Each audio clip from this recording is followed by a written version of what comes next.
பார்ப்பது இனிப்பு, பிரியாணி, வறுவல், முட்டை, மீன், நடப்பது, நீந்துவது, ஓடுவது, பறப்பது, இவை எல்லாம் நாம் எதிர்பார்ப்பது தானே.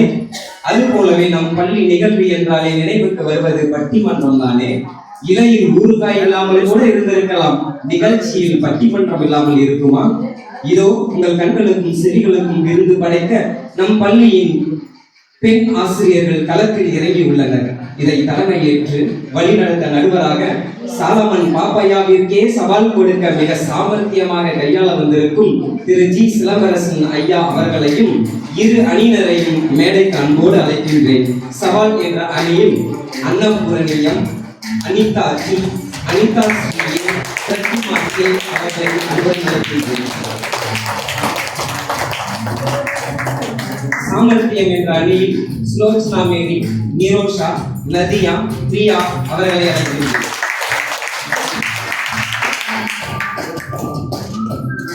இதை தலைமையேற்று வழிநடத்த ஜி சிலம்பரசன் ஐயா அவர்களை அழைக்கின்றேன்.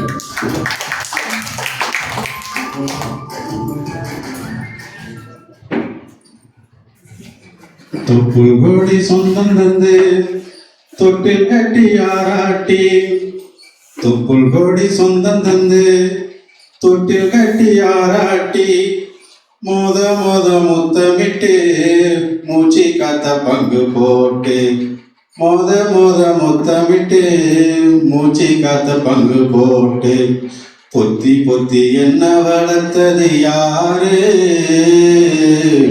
பொத்தி பொத்தி என்ன வளர்த்தது யாரு, நீதான் சொல்லி தெரியணுமா ஓ அம்மாவோ, கோடி சாமி உனக்கு ஈடாகுமா, நீதான் சொல்லி தெரியணுமா ஓ அம்மாவோ, கோடி சாமி உனக்கு ஈடாகுமா.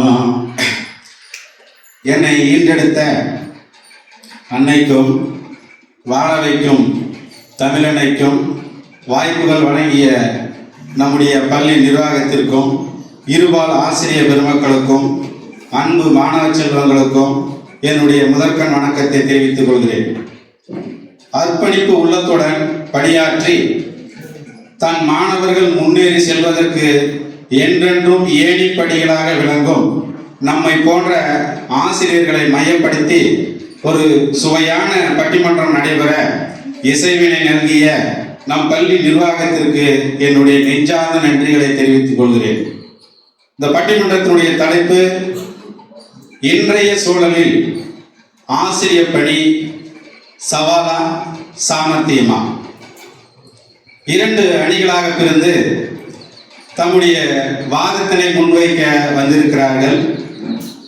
சவாலான பணி என்ற அணியிலிருந்து அணித்தலைவி திருமதி எம் அன்னபூரணி அம்மா அவர்களையும், அவருடைய கருத்திற்கு வலு சேர்க்கும் விதமாக திருமதி டி அனிதா அவர்களையும், திருமதி கே பிரதிமா அவர்களையும், திருமதி ஏ அனிதா ஸ்ரீ அவர்களையும், சாமர்த்திய பணி என்ற அணியில் இருந்து அணித்தலைவி திருமதி எல் சுலோச்சனா மேரி அவர்களையும், அவருடைய அணிக்கு வலு சேர்க்கும் விதமாக திருமதி ஜி நிரோஷா அவர்களையும், திருமதி ஆர் பிரியா அவர்களையும், திருமதி எஸ் நதியா அவர்களையும் அன்போடு வரவேற்கிறேன்.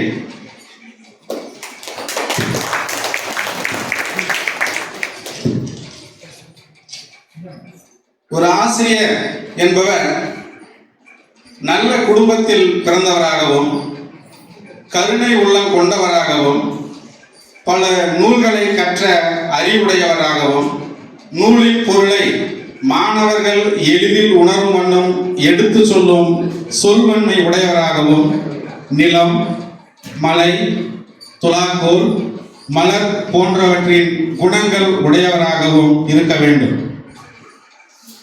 முன்பு ஒரு காலத்துல ராமன் என்று ஒருவன் இருந்தார். இந்து மதத்தினுடைய கடவுள் ராமன் இருந்தார். ராமனுக்கு திருமண வயது. பெண் கேட்டு செல்கிறார்கள். ராமனுடைய அப்பா ஒரு நாட்டுக்கு அரசன் என்பது அனைவருக்கும் தெரியும். பெண் கேட்டு ஜனகன் என்ற மன்னனிடம் செல்கிறார்கள். ஆனால் ஜனகன் என்பவர் ராமனுக்கு பெண் கொடுக்க மறுத்து விடுகிறார். உடன் சென்றவர்களுக்கெல்லாம் ஒரே ஆச்சரியம். ஏன்னா ஒரு மிகப்பெரிய அரசனுடைய மகன் ராமன், அழகில் சிறந்தவன் ராமன், அறிவில் சிறந்தவன் ராமன், ஆற்றலில் சிறந்தவன் ராமன். இப்படிப்பட்ட ஒருவருக்கு பெண் கொடுப்பதற்கு பலரும் முன்வரக்கூடிய நேரத்தில் ஜனகன் தன்னுடைய மகளை, அதாவது சீதையை, பெண் கொடுக்க ஏன் மறுத்து விட்டார் என்று அனைவருக்கும் ஒரு ஆச்சரியம். அனைவரும் ஜனகனிடம் வினவுகிறார்கள், ராமனுக்கு ஏன் பெண் கொடுக்க மறுப்பு தெரிவிக்கிறீர்கள் என்று கேட்கிறார். அப்பொழுது ஜனகன் சொல்கிறார், ராமனுடைய தந்தை தசரதனுக்கு அதிகாரப்பூர்வமாக 3 மனைவிகள், மற்றபடி 60,000 மனைவிகள். அப்போ ஒரு தந்தை அப்படி இருந்தா மகனும் அப்படித்தான் இருப்பானோ என்று அஞ்சி ஜனகன் தன்னுடைய மகளை தர மறுத்து விடுகிறார். அதற்கு பிறகு ஆனால் ராமனுக்கு அந்த பெண்ணை மணக்காமல் வருவதற்கு மனமில்லை. இதை அறிந்த ராமனுடைய ஆசிரியர் வசிஷ்டர் என்பவர் சென்று ஜனகனிடம் பெண் கேட்கிறார். ஜனக மகாராஜா, ராமனை தசரதனுடைய மகன் என்று பார்க்காதே, என்னுடைய மாணவன் என்று பார் என்று ராமனுடைய ஆசிரியராகிய வசிஷ்டர் கேட்ட உடனேயே ஜனகன் உடனடியாக சம்மதம் தெரிவித்து விட்டார். அப்பொழுது சமுதாயத்தில் ஆசிரியர்கள் எந்த அளவுக்கு ஒரு உயர்ந்த நிலையை இருந்திருக்கிறார்கள் என்பதை நம்மால் புரிந்து கொள்ள முடியும். அப்படி உயர்வான நிலையில் இருந்த இந்த ஆசிரியர் சமுதாயம் இன்றைய சூழலில் எப்படி இருக்கிறது என்பதை எடுத்துரைப்பதாகத்தான் இந்த பட்டிமன்றம் அமைந்திருக்கிறது. இன்றைய சூழலில் ஆசிரியர் பணி எப்படி இருக்கிறது? சவால் நிறைந்ததாக இருக்கிறதா, சாமர்த்தியமான பணியாக இருக்கிறதா என்று வாதிடுவதற்காக அவளோடு அன்பு சகோதரிகள் காத்துக் கொண்டிருக்கிறார்கள். முதலாவதாக, ஆசிரியர் பணி என்பது சவால் நிறைந்த பணி என்று தம்முடைய கருத்துக்களை எடுத்துரைக்க வருகிறார் திருமதி டி. அனிதா அவர்கள்.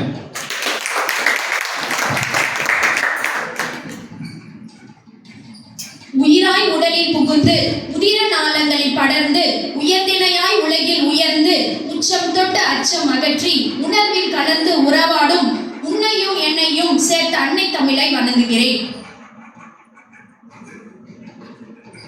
தஞ்சை பெரிய கோவில் என்றால் நம் தமிழருக்கு சிறப்பு. ஸ்ரீ வெற்றி விகாஸ் பள்ளி என்றால் நம் தர்மபுரிக்கே சிறப்பு.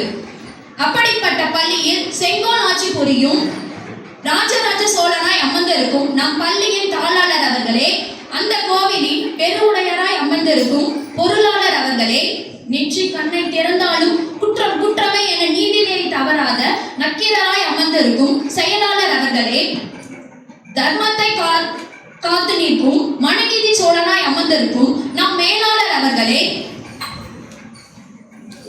பொற்றாமரையில் அமர்ந்திருக்கும் கல்வி கடவுளாம் சரஸ்வதி தேவியாகிய நம் முதல்வர் அம்மா அவர்களே, பார்க்கடலை கடைந்து அமிர்தம் எடுத்தது போல் நம் பள்ளியில் நல்ல நல்ல முத்துக்கால மாணவர்களை உருவாக்கி கொண்டு இருக்கும் சமுதாயத்தின் முதுகெலும்பாய் எழுந்து நிற்கும் தேவாதி தேவர்களாம் ஆசிரியர் பெருமக்களே, உங்கள் அனைவருக்கும் என் பணிவான வணக்கங்கள்.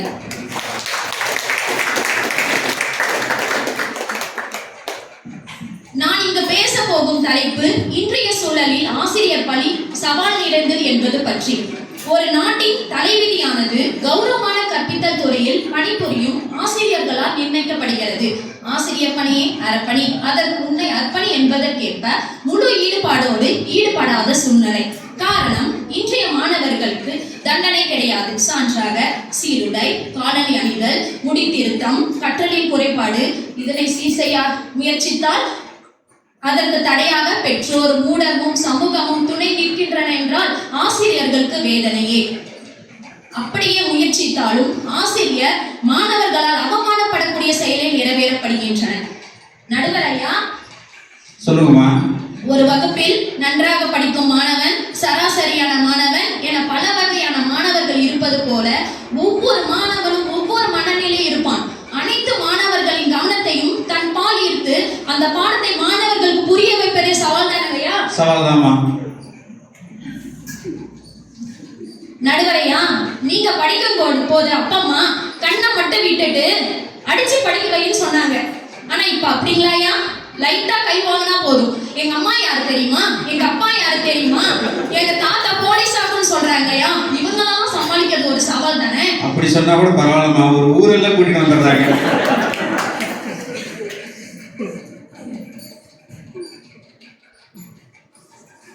ஐயா நடுவரையா, ஒரு அப்பா அம்மாவால 2 குழந்தைகளை பார்த்துக்க முடியறது இல்ல. லீவ் வேற விட்டுறாங்க, இவங்களுக்கு வேற வேலை இல்லையான்னு சொல்றாங்க. ஆனா ஒரு வகுப்புல நம்ம 30 குழந்தைகளை பார்த்துக்கிறோமே, அதுவும் ஒரு சவால் தானேங்கய்யா? நிறைய சவால் அனுபவிச்சு போய் போல. நான் படிக்கும் போது எங்க சார் புக்ல இருக்கிறது மட்டும்தான் நடத்துவாரு, அதையே நான் வேதாவாக்கா எடுத்துப்பேன். ஆனா இப்ப ஃபர்ஸ்ட் ஸ்டாண்டர்ட் படிக்கிற குழந்தைங்க கூட யூடியூப், ஃபேஸ்புக், ட்விட்டர் அப்டேட் பண்ணிக்கிறாங்க ஐயா. அதுக்கும் மேல நான் தயாராகி இப்போ கிளாஸுக்கு போறது போர்க்களத்துக்கு போற மாதிரி இல்லையா இருக்கு?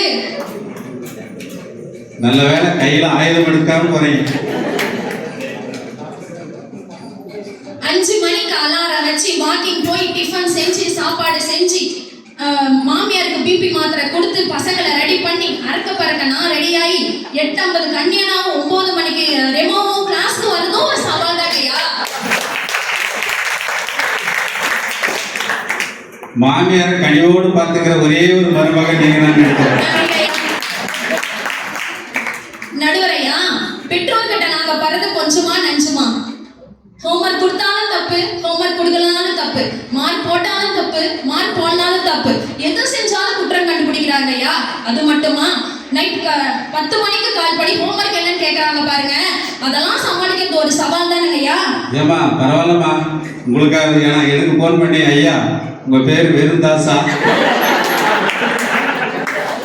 அதுக்கு நானே பரவாயில்லைங்கய்யா. இனிமையுடன் கற்பித்தல் என்ற நிலையில் ஆடல், பாடல், நடனம், வரைதல், தட்டச்சு போன்றவற்றில் தன் திறமையை செயல்படுத்த வேண்டியுள்ளது. இதுவும் கற்பித்தலில் ஒரு சவாலாக உள்ளது. இன்றைய சூழல் தொழில்நுட்ப காலத்தில் ஆசிரியர் பணி எளிதல்ல, சவால் நிறைந்தது என கூறி விடைபெறுகிறேன். நன்றி. திருமதி அனிதா அவர்களுக்கு நன்றி. நான் ஒரு தமிழாசிரியர் என்று உங்கள் அனைவருக்குமே தெரியும். நான் வகுப்பறையிலே பாடம் இருக்கின்ற பொழுது உயிரெழுத்து, அதுதான் அடிப்படையான பாடம். மெய்யெழுத்து, இது இரண்டும் இணைந்து உயிர்மெய் எழுத்து உருவாகிறது. இறுதியாக ஆயுத எழுத்து ஒன்று இருக்கிறது என்று பாடம் எடுக்கின்ற பொழுது ஒரு மாணவன் எழுந்து, ஐயா இந்த உயிரெழுத்து, மெய்யெழுத்து, உயிர்மெய் எழுத்து, ஆயுத எழுத்து, இதை வைத்து நான் ஒரு அருமையான கவிதை எழுதியிருக்கிறேன் ஐயா அப்படின்னு சொன்னோன்னே எனக்கு ரொம்ப சந்தோஷம். ஏன்னா நம்முடைய மாணவன் ஒருத்தர் கவிதை எழுதுறானா நம்ம அதோட சந்தோஷம் நமக்கு வேற என்ன இருக்கு. தம்பி சொல்லுப்பா பார்க்கலாம் அப்படின்னு அந்த மாணவன் சொன்னான், அன்பே ஆர் உயிரே, நானோ உயிரெழுத்து, நீயோ மெய்யெழுத்து, நாம் இருவரும் உயிர்மெய் ஆவதற்கு உன் அப்பன் ஆயுதமாய் அழைகிறார் என்று அருமையான கவிதையை சொன்னார். இப்படி மாணவருடைய எண்ணங்கள் எல்லாம் இப்படி இருக்கும் பொழுது சவால் இல்லாமல் வேறு என்னவாக இருக்கும் அந்த பணி என்று தம்முடைய வாதத்தை அருமையாக சகோதரி எடுத்துரைத்தார்கள். அதற்கு பதிலளிக்கும் விதமாக சாமர்த்தியம் என்ற அணியிலிருந்து திருமதி நிரோசா அவர்களை அன்போடு அழைக்கிறேன்.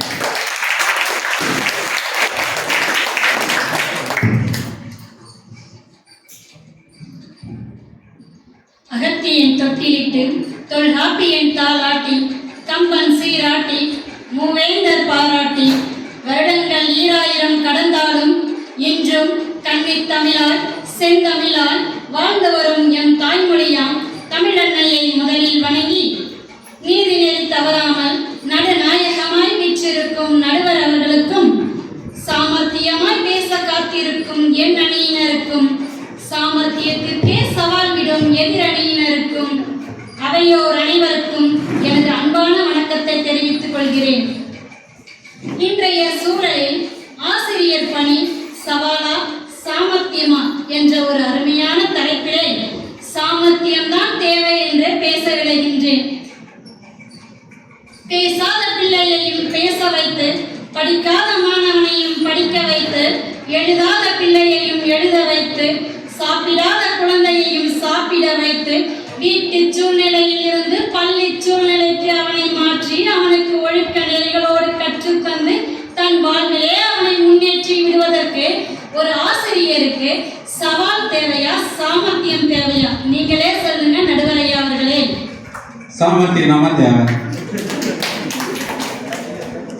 பள்ளிக்கு வரமாட்டேன்னு அடம்பிடிக்கிற குழந்தைகிட்ட போய் நீ எப்படி பள்ளிக்கு வரமாட்டேன்னு பார்க்கலாம், நீ வந்துதான் ஆகணும் என்று சவால் விட்டா அவன் அடுத்த நாள் பள்ளிக்கு வருவானாங்க ஐயா?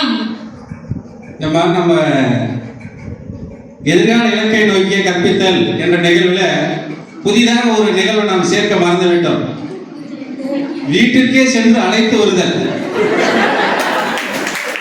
கடந்த வாரத்திலே விடுப்பெடுத்த மாணவர்கள் எல்லாம் நம்முடைய முத்துமலை அவர்கள் கார் மூலமாக சென்று அழைத்து வந்தார் என்பதை மறந்து விடாதீர்கள். ஐயா அவன்கிட்ட சாமர்த்தியமா பேசினாலே அவன் வந்துருவாங்க ஐயா.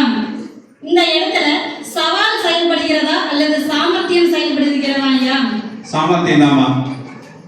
சாமர்த்தியம் இருந்தால் எதையும் சாதிக்கலாம். சாமர்த்தியம் இருந்தால் எதையும் சாதிக்கலாம். தைரியம் இருந்தால் எப்படியும் சமாளிக்கலாம். தைரியம் இருந்தால் எப்படியும் சமாளிக்கலாம். சராசரிகளும் சக்கரவர்த்தியாகலாம் சாமர்த்தியம் இருந்தால். சராசரிகளும் சக்கரவர்த்தியாகலாம் சாமர்த்தியம் இருந்தால்.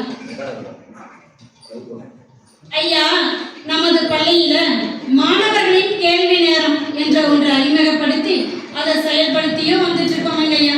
தெரியுமாங்க ஐயா? ஆமாங்கம்மா. அப்போது அந்தந்த பாட வேளையில மாணவர்களுக்கு பாட சம்பந்தமாக ஏற்படும் சந்தேகங்களை ஆசிரியர்களிடம் கேட்டு நிவர்த்தி செய்து கொள்ளலாம் ஐயா. அப்போ ஆசிரியர்கள்கிட்ட மாணவர்களுக்கு கேள்வி கேட்கறதுனா ரொம்ப பிடிக்கும். ஏன்னா ஆசிரியர்களையே கேள்வி கேட்டுட்டோம் அப்படின்றதெல்லாம் உங்களுக்கு ஒரு சந்தோஷம் ஐயா. எத்தனை நாளைக்கு நீங்களே கேள்வி கேட்டிருப்பீங்க? அதுதாங்க ஐயா, நாங்களும் கேள்வி கேட்கிறோம், நீங்க பதில் சொல்லுங்க பார்க்கலாம் அப்படின்ட்டு அவனும் சாமர்த்தியமா செயல்படுறாங்க ஐயா. அதுவும் இப்ப கேள்விகளை கேட்கிற மாணவர்கிட்ட நம்ம அந்த கேள்விகள் எல்லாம் கூகுள்ல போய் சர்ச் பண்ணா கூட கிடைக்காதுங்க ஐயா. அந்த அளவுக்கு வித்தியாசமான கேள்விகள் எல்லாம் கேட்பாங்க ஐயா. ஆன்சர் தெரிஞ்சா அவன் நம்ம கிட்ட கேட்கவே மாட்டான். அது போலதாங்க ஐயா என்னோட வகுப்புலையும் ஒரு மாணவன் ஒரு கேள்வி ஒண்ணு கேட்டாங்க ஐயா. என்ன கேள்வி அப்படின்னா, அறிவியல் ஆசிரியர் யாரு மிஸ் அப்படின்னு கேட்டாங்க ஐயா. அறிவியல் ஆசிரியரா? எந்த அறிவியல் ஆசிரியர்டா அப்படின்னு கேட்டா, மிஸ் தமிழ் அறிவியல் ஆசிரியர் யாரு மிஸ், தமிழ் அறிவியல் அறிஞர் யாரு மிஸ் அப்படின்னு கேட்டாங்க ஐயா. இப்போ தமிழ் அறிவியல் அறிஞர் யாருன்னு கேட்டா உங்களுக்கு ஏதாவது பதில் தெரியுமாங்க ஐயா? தமிழ் மொழியை அறிவியலோடு இணைத்து கற்பிப்பவர் தமிழ் அறிவியல் அறிஞர். ஏன்னா தமிழ் இயல் தமிழ், இசை தமிழ், நாடக தமிழ், கணினி தமிழ், அறிவியல் தமிழ் என்று தமிழ் மொழி வளர்ந்து கொண்டே இருக்கிறது. இது போன்ற கேள்விகளை எல்லாம் கேட்கின்ற மாணவர்களை சமாளித்து அவர்களுக்கு பாடங்களை கற்றுத் தருவதற்கு எங்களுக்கு சாமர்த்தியம் வேண்டும் இல்லையாங்க ஐயா? கண்டிப்பாக. ஒரு மாணவனின் எதிர்காலம் வகுப்பறையில் தீர்மானிக்கப்படுகிறது. ஒரு மாணவனின் எதிர்காலம் வகுப்பறையில் தீர்மானிக்கப்படுகிறது. இது ஆசிரியர்களின் சாமர்த்தியத்தால் தான் நடைபெறுகிறது.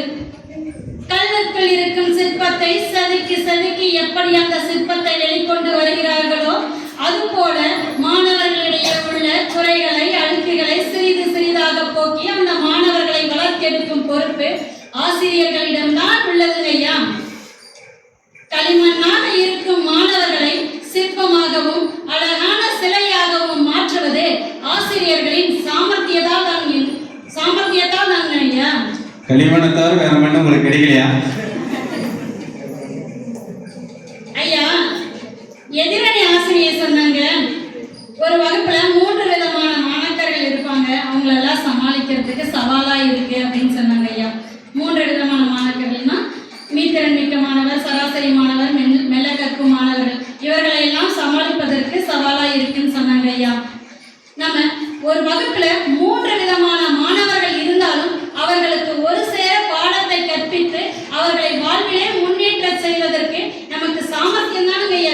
கண்டிப்பாக. மெல்ல கற்கும் மாணவர்களுக்கு கற்றுக் கொடுப்பதற்கும் சாமர்த்தியம் வேணுமாங்க ஐயா. அவர்களை பாஸ் பண்ண வைக்கிறதுக்கும் நமக்கு சாமர்த்தியம் வேணுங்க ஐயா. அது அரசாங்கம் பார்த்துக்கும்.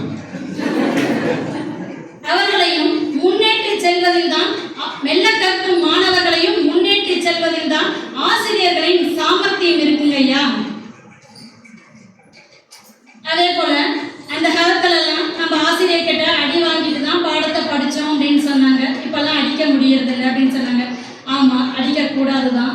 அதற்காக நம்ம அந்த மாணவர்களை அப்படியேவா விட்டுறோம்? இல்லையே, அவங்களையும் வழிநடத்தி முன்னேற்றி செல்கிறோம் இல்லையாங்க ஐயா. கண்டிப்பாக.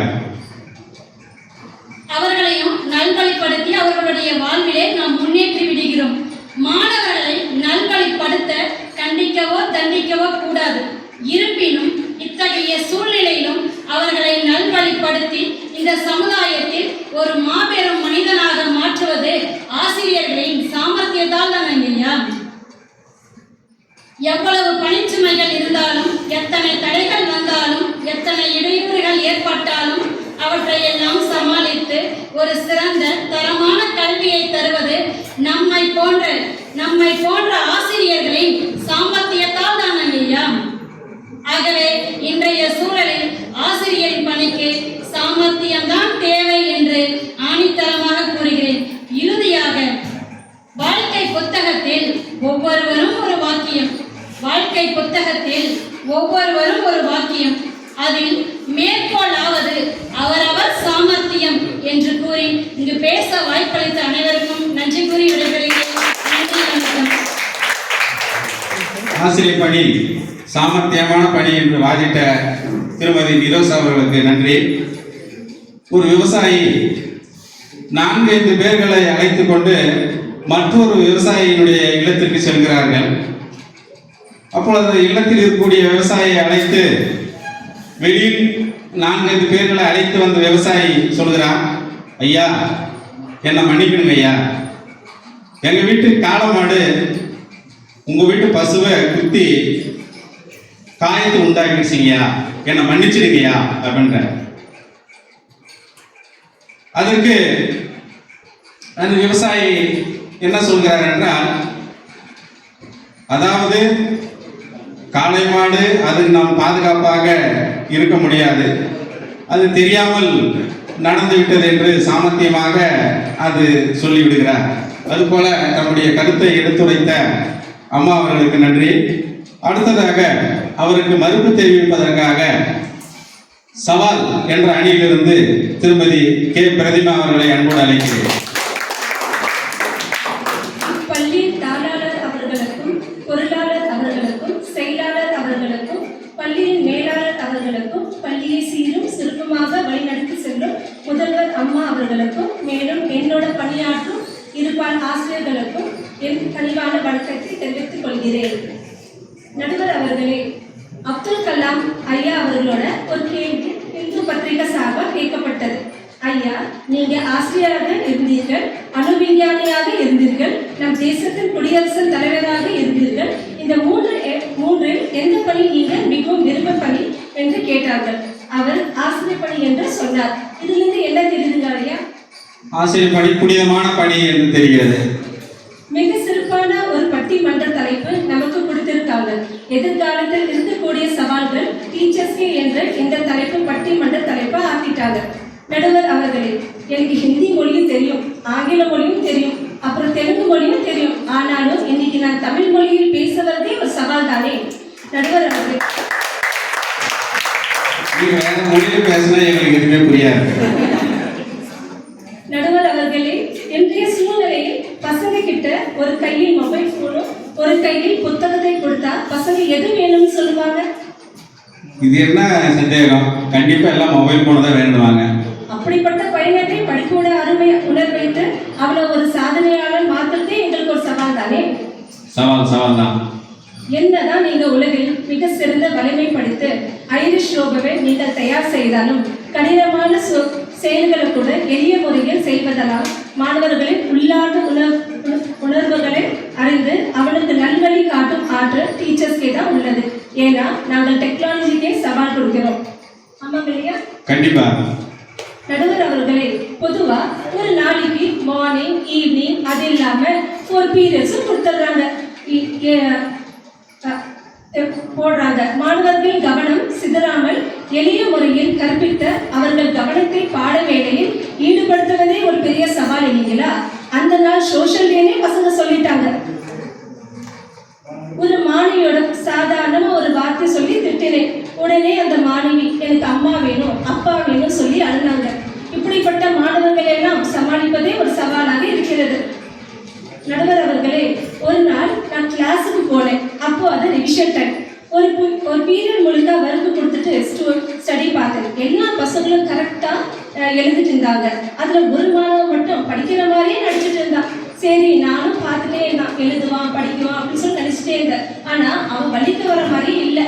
அப்புறம் நான் இது சவாலாக எடுத்துக்கிட்டு அந்த மாணவனை கூப்பிட்டு, கண்ணா உன்னால முடியும், உனக்கு திறமை இருக்கு அப்படின்னு அந்த மாணவன்கிட்ட சொன்னேன். ஸோ உடனே அந்த மாணவன் என்கிட்ட கண்டிப்பா நான் இந்த டெஸ்ட்ல நல்ல மார்க் எடுப்பேன் மிஸ், என்னால முடியும், என்கிட்ட திறமை இருக்குன்னு சொல்லிட்டு அந்த ஈவினிங்ல நான் வச்ச கொஸ்டின்ல அதிகமான மார்க் எடுத்துக்கிட்டு அந்த மாணவன் தான். இதுவே ஒரு பெரிய சவால் இல்லைங்களா?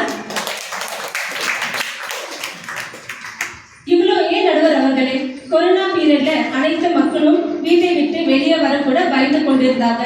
நிலையில் ஆசிரியர் டீச்சர் ஆகிய நாங்கள் தான் வீடு விட்டு சென்று இல்லம் தேடி கல்வி என்ற திட்டத்தின் மூலம் மாணவர்களுக்கு கல்வியை கொடுத்தோம் என்றால் இதைவிட சவாலான செயல் வேற எதுவும் இருக்க முடியுமா நடுவர் அவர்களே? நம்முடைய பள்ளிக்கூடத்துல ஆன்லைன் கிளாஸ் நடந்துச்சுமா? அதுதான் சொல்றேன் நடுவர் அவர்களே. நான் வகுப்பறைக்கு சென்று பாடம் கற்பிக்கும் போது மாணவர்களிடம் எந்த ஒரு பிரச்சனையாக இருந்தாலும் அது எல்லாம் தள்ளி வைத்துவிட்டு பாடத்தை கவனிங்க என்று சொன்னேன். அப்பொழுது ஒரு மாணவன் அவன் பெஞ்சில் இருந்து புத்தகங்கள் எல்லாம் பக்கத்து பெஞ்சில எடுத்து வைத்து விட்டான். அப்போது அந்த செயலை பார்த்து, ஏப்பா புக் எல்லாம் பக்கத்து பெஞ்சில எடுத்து வைத்து விட்டான்னு சொல்லி கேட்டான். நீங்க தானே மிஸ் சொன்னீங்க பிரச்சனைகள் எல்லாம் தள்ளி வைத்து விடு. இப்படியாப்பட்ட மாணவர்கள் எல்லாமே நாங்கள் சமாளிப்பது ஒரு சவால். மாணவன் சரியாகத்தானே சொல்லியிருக்கிறார். எங்களின் சவால்கள் அனைத்தும் நடுவர் அவர்களே உங்களின் சவால்கள் தானே. எனவே சவால்கள் நிறைந்த வாழ்க்கையை முழுமை பெறும் வெற்றி பெறும் என்பதற்கு अंत में हमारी टीम के लिए परिणाम दीजिए न्यायाधीश. At last give the result for team जज सर. शुक्र आगे मां टीम के रिजल्ट निबंधी सर. அம்மா தமிழ்நாட்டில் இருக்கிறோமா வடநாட்டில் இருக்கிறோமா? தீர்வு எங்கள் அணிக்கு வழங்குமாறு கேட்டுக்கொண்டு விடைபெறுகிறேன். நன்றி. திருமதி சுகுணா அவர்களுக்கு நன்றி. ஒரு மாணவன் அப்பா உங்களை கூட்டு வர சொன்னாங்க, ஸ்கூலுக்கு கூட்டு வர சொன்னார், தென்னர் சார் உங்களை கூட்டு வர சொன்னாரு அப்படின்னு அப்பா சொல்றேன். அப்படி டேய் நீ என்னடா பண்ண, எதுக்குடா உன்னை கூட்டு வர சொன்னாங்க அப்படின்னு. இல்லப்பா சாரு 9 பெருக்கல் 7 எவ்வளோன்னு கேட்டாரு. நான் 63 சொன்னேன்பா அப்படின்னு. டேய் நீங்க சரியா தானே சொல்லியிருக்கிறேன், இதுக்கு எத்தனை கொண்டு வர சொன்னோம் அப்படின்னாரு. இல்லப்பா அடுத்து இன்னும் மற்றொரு கொஸ்டின் கேட்டாருப்பா, 7 பெருக்கல் 9 எவ்வளோன்னு கேட்டாரு. அதே கன்றாக தானே அதுக்கு ஆன்சரு அப்படின்னு அவங்க அப்பா சொல்றாரு. அப்பா நீங்க சொன்னதே தான்ப்பா நானும் சொன்னேன் அப்படின்னாரு. இப்படி சவால் நிறைந்த மாணவர்கள் எல்லாம் சந்திக்க வேண்டியிருக்கிறது என்று நம்முடைய வாதத்தை அருமையாக எடுத்துரைத்தார்கள். அது எப்படி சாமர்த்தியமா சமாளிப்பாங்களை பார்க்கலாம். திருமதி ஆர் பிரியா அவர்கள்.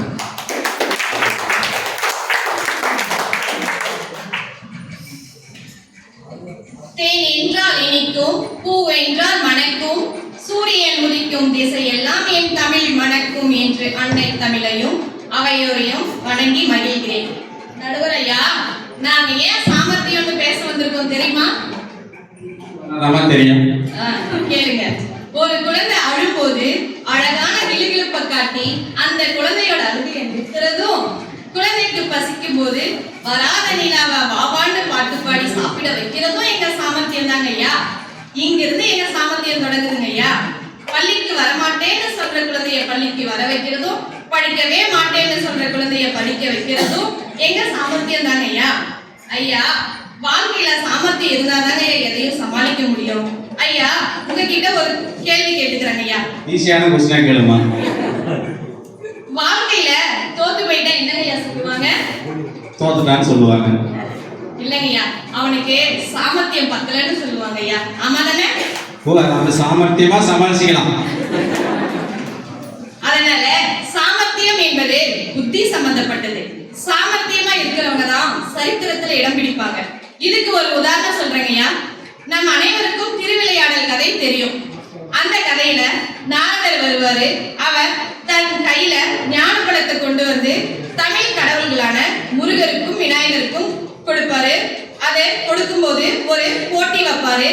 அந்த போட்டி என்னன்னா, இந்த உலகத்தை யார் முதல்ல சுற்றி வராங்களோ அவங்களுக்கு தான் இந்த ஞானப்பழம்னு சொல்லுவாரு. போட்டி ஆரம்பிக்கப்பட்டது. முருகக் கடவுள் தன்னுடைய மயில் வாகனத்தை எடுத்துக்கொண்டு உலகத்தை சுற்றி வர புறப்பட்டார்.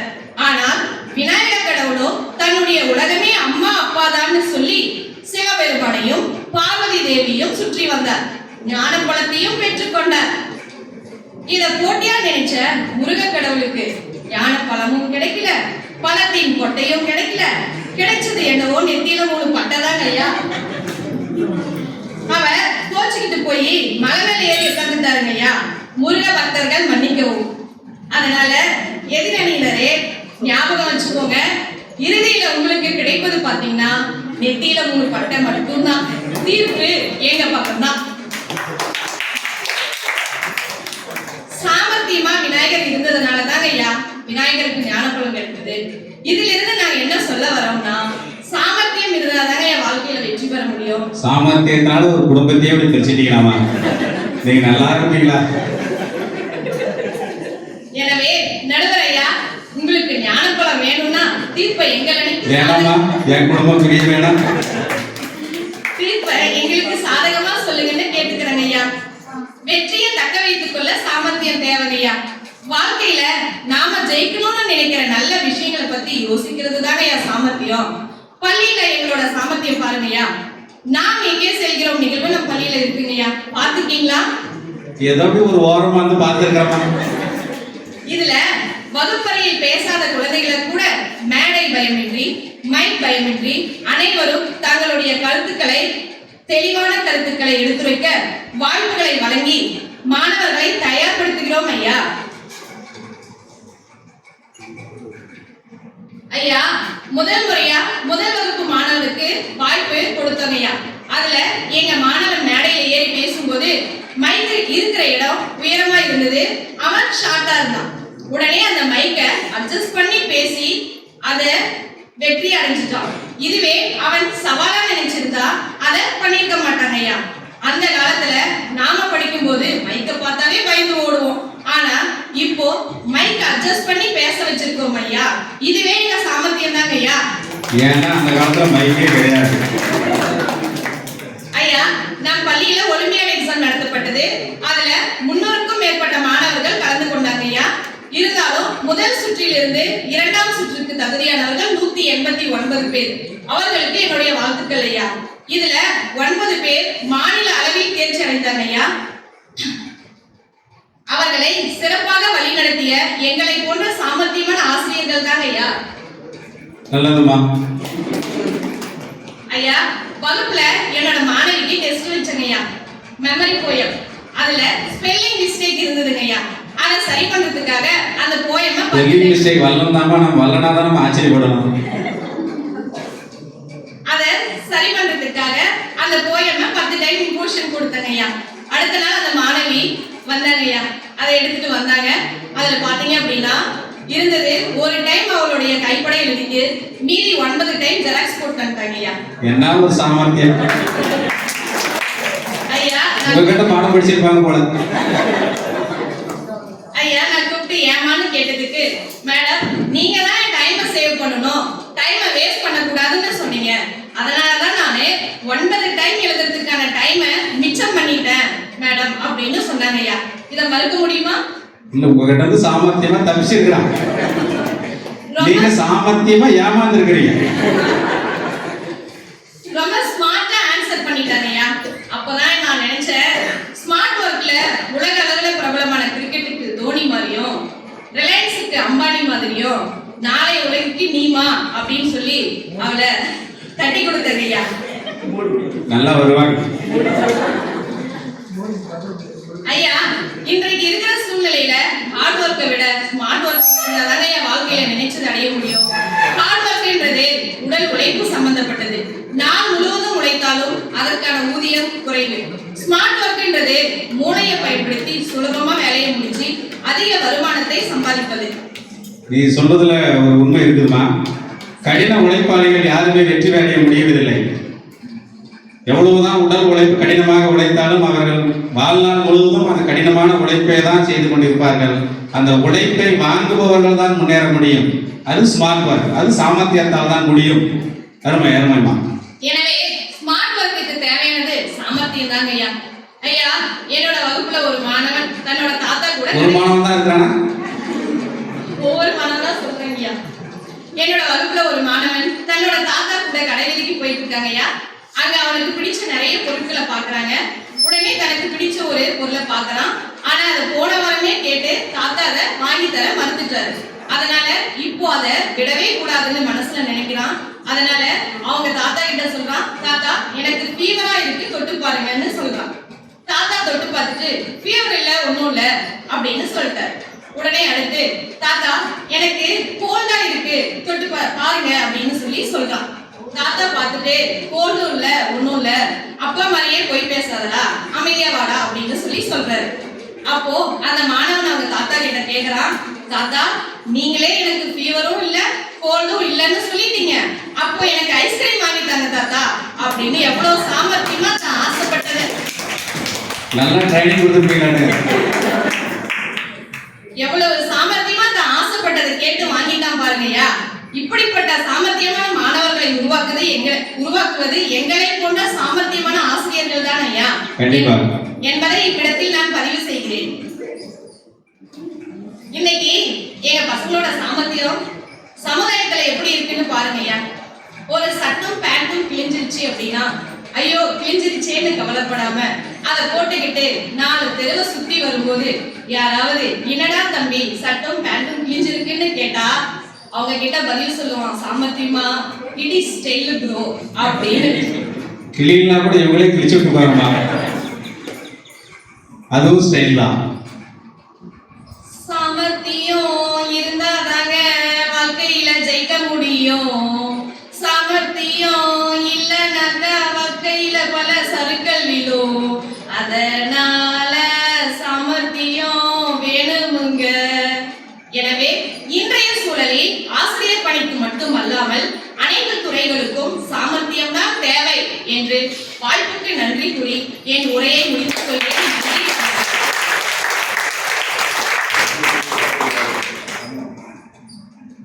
ஒரு மீன் பிடிக்கிற தொழிலாளி மீன் பிடிச்சிட்டு இருந்தாரு.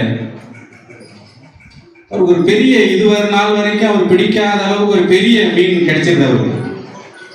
உடனே இது சந்தையில கொண்டு போய் விற்கலாமா, அப்படி சந்தையில கொண்டு போய் விற்றா ஒரு 100 ரூபாய் 200 ரூபாய் வரும். இல்ல இது நம்ம நாட்டினுடைய அரசனுக்கு கொண்டு போய் கொடுக்கலாம் அப்படின்னு முடிவு பண்ணி அரசன்கிட்ட போறாரு. அரசன்கிட்ட போயிட்டு, அரசே இந்த உலகத்துல இது போன்ற பெரிய ஒரு மீனை இது வரைக்கும் நான் பார்த்ததே இல்லை. அப்படிப்பட்ட மீனை உங்களுக்காகவே நான் பிடிச்சு கொண்டு வந்திருக்கிறேன் என்று அரசனிடம் சொல்கிறார். அரசனும் அந்த மீனவன் பரவாயில்ல, இந்த மீன் இவ்வளவு பெரிய மீன், இந்த மீன் யாருக்குமே கொடுக்காம நமக்காக எடுத்து வந்திருக்கிறானே அப்படின்னு 1000 பொன் காசுகளை 1000 ரூபாய் அந்த மீனுக்காக கொடுக்கிறார். இவருக்கு இந்த மீனவருக்கு ஒரே சந்தோஷம். பரவாயில்ல, நம்ம 100-200 ரூபாய் தான் போகும் நினைச்சிருந்தோம், பரவாயில்ல 1000 அரசனுக்கு வந்ததுனால 1000 ரூபாய் தேர்ச்சி பரவாயில்ல அப்படின்ட்டு அரசனை வணங்குவதற்காக கீழே குடிக்கிறாரு. அப்ப அந்த 1000 ரூபாயில இருந்து ஒரு 2 ரூபாய் கீழே விழுந்துருது. கீழே விழுந்துட்டத விடுவதற்கு அந்த மீனவருக்கு மனசு வரல. திரும்பவும் குனிஞ்சு அந்த 2 ரூபாயை எடுத்துக்கிறார். இதை அரசர் பார்த்து அரசர் கோவம் வந்துச்சு. ஏய் மீனவா, இது 100-200 கூட தேராத இந்த மீன், நான் உனக்கு 1000 ரூபாய் கொடுத்தேன், அது ஒரு 2 ரூபாய் கீழே விழுந்துச்சு, அதை விடுறதுக்கு மனசு வரல பார்த்தியா, மிகப்பெரிய சுயநலவாதியா இருக்கிறேடா அப்படின்னு அரசன் கேட்கிறாரு. அதுக்கு மீனவன் சொல்றாரு, அரசே இது நீங்கள் எனக்கு கொடுத்த பரிசு, இதை நான் இங்கே விட்டு இருந்தால் இது உங்களுக்கு மிகப்பெரிய ஒரு பழி வந்திருக்கும், அரசனை மதிக்காத பழி எனக்கு வந்திருக்கும், நான் உங்களை மதிப்பவன், அதனால் அந்த 2 ரூபாயை கூட விடாமல் எடுத்து வைத்தேன், இது நான் உங்களுக்கு செலுத்தக்கூடிய மரியாதை என்று சொன்ன உடனே அரசர் மனம் மகிழ்ந்து மேலும் 500 ரூபாயை அவருக்கு பரிசாக கொடுக்கிறார். அப்பொழுது அந்த சூழலிலிருந்து நாம் தப்பித்துக் கொள்ள நமக்கு கண்டிப்பாக சாமர்த்தியம் என்பது வேண்டும் என்று வாரிட்ட சகோதரி பிரியா அவர்களுக்கு நன்றி. அவருக்கு எதிர்ப்பு தெரிவிக்கும் விதமாக சவால் என்ற அணியிலிருந்து அன்னபூரணி அம்மா அவர்களை அன்போடு அழைக்கிறேன்.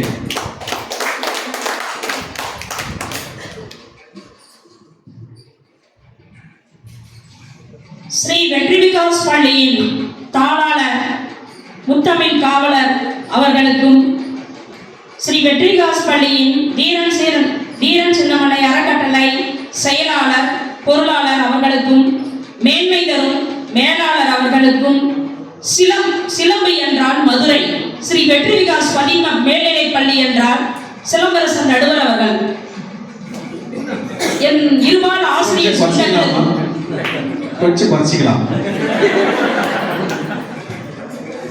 என் இருபால் ஆசிரியர் சொந்தங்களுக்கும் என் மாலை வணக்கத்தை உரித்தாக்கிக் கொள்கிறேன்.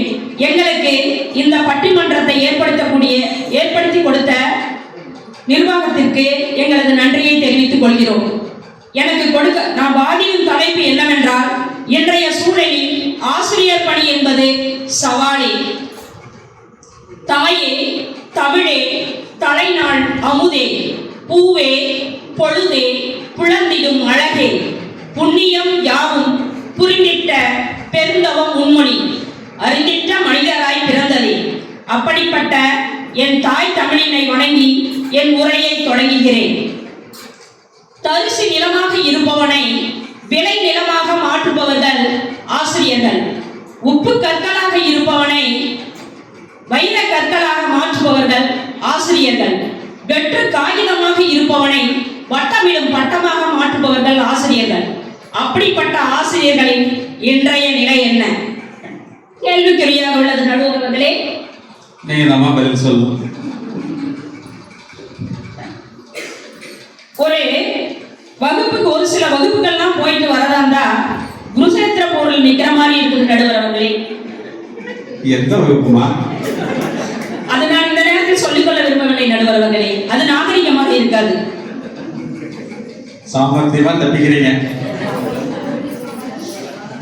அறியாமல் இருளகற்றி அறிவு தீபம் ஏற்றுபவர்கள் ஆசிரியர்கள். நானே ஒரு மாணவனை பார்த்து, கட்டபொம்மன் தூக்கிலிட்ட இடம் எதுடா அப்படின்னு கேட்க நடுவர்களே. பாடம் நடத்திட்டு கேட்டீங்களா, நடத்தாம கேட்டீங்களா? நடத்தாம தான் கேட்டேன். சும்மா பொது அறிவா, நம்ம மாணவர்கள்ட்ட பொது அறிவை வளர்த்தணும் இல்லைங்களா? நல்லதுதான். அவன் முன்வகுப்பிலே இதை பத்தி எல்லாம் படிச்சிருப்பான்.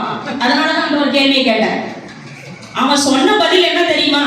கழுத்தல அப்படின்னா எனக்கு தூக்கி வாரி போட்டுச்சு. இப்படிப்பட்ட மாணவர்களை எல்லாம் சமாளிப்பது ஒரு சவாலான செயல். அந்த மாணவன் எதிர்காலத்தில் மிகப்பெரிய விஞ்ஞானியாக வருவார். நன்றி நன்றி, அவனுக்கு வாழ்த்துக்கள், என்னுடைய வாழ்த்துக்கள். நான் 6ஆம் வகுப்பு படிக்கும்போது எனக்கு டிராயிங் மாஸ்டர் தான் சோசியல் பாடத்துக்கு வந்தார். பாடம் நடத்தினார். இப்போ ஆரியர்கள் பற்றிய ஒரு பாடம் இருந்துச்சு. ஆரியர்கள் கைபர் போலன் கணவாய் வழியாக இந்தியாவிற்குள் வந்தார்கள்.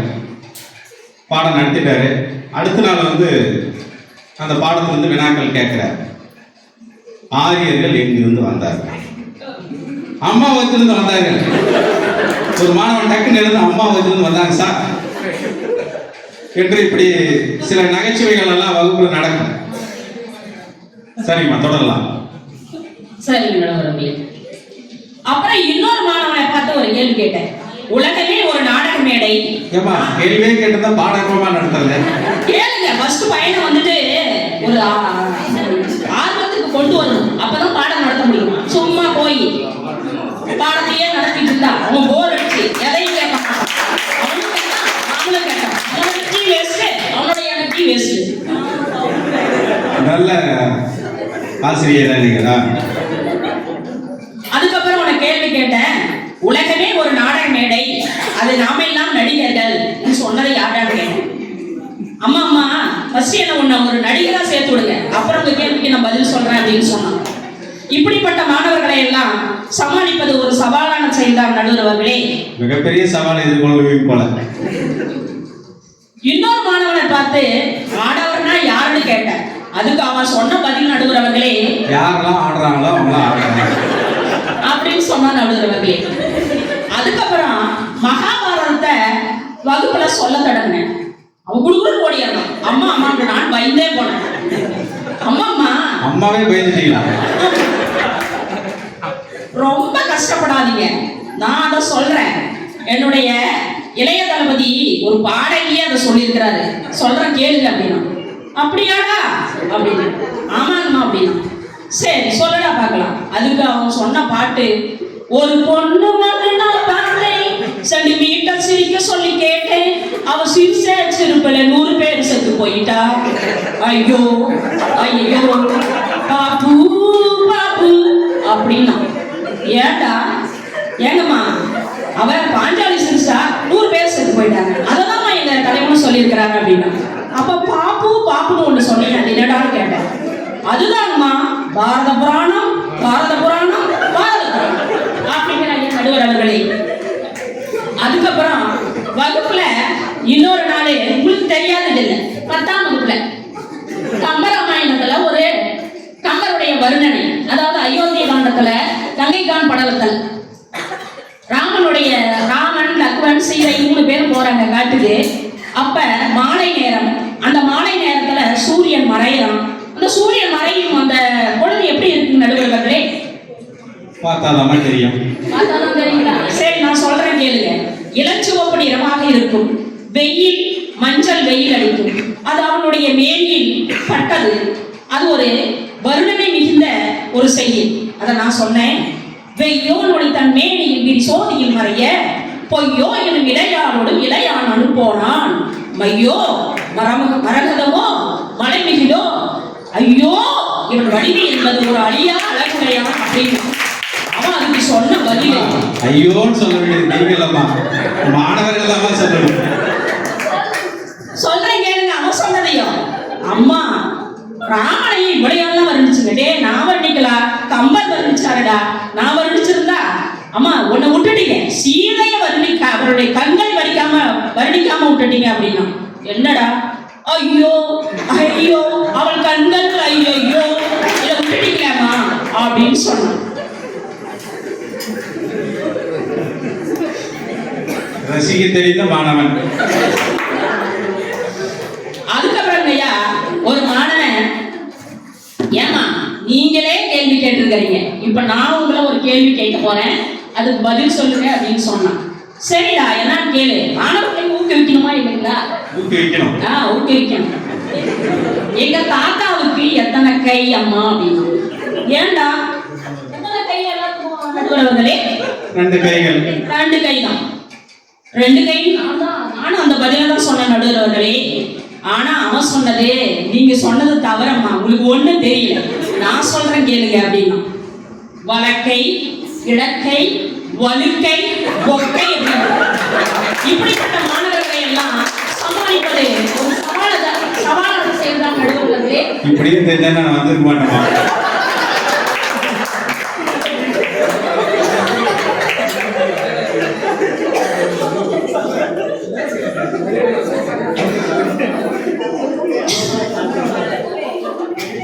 இப்ப BA MA இருக்கிற பாடமெல்லாம் +2லயே இருக்கு. அதுக்கெல்லாம் நம்ம அப்டேட் ஆகிறது ஒரு சவாலான செயல் நடுவர்களே. கண்டிப்பாக மாணவனை கண்டிக்கப்பட்ட நிலையில் ஆசிரியர்களை பரிதாபம், அவருடைய மாற்று சான்றிதழ் பறிமுதல் செய்யப்படுகிறது. இன்று இருக்கும் பெரும் பாடத்திட்டத்தை அவனை வெற்றி பெறுவதற்கு நாம் புகுத்தி சவாலாக இருப்பது ஒரு சவாலான செயல்தான். அதுக்கப்புறமா சொன்னாங்க, நம்ம எதிரணி தோழி சொன்னாங்க, பிரியா நீலா கிளுகிழப்பை எல்லாம் எடுத்து வரணும்.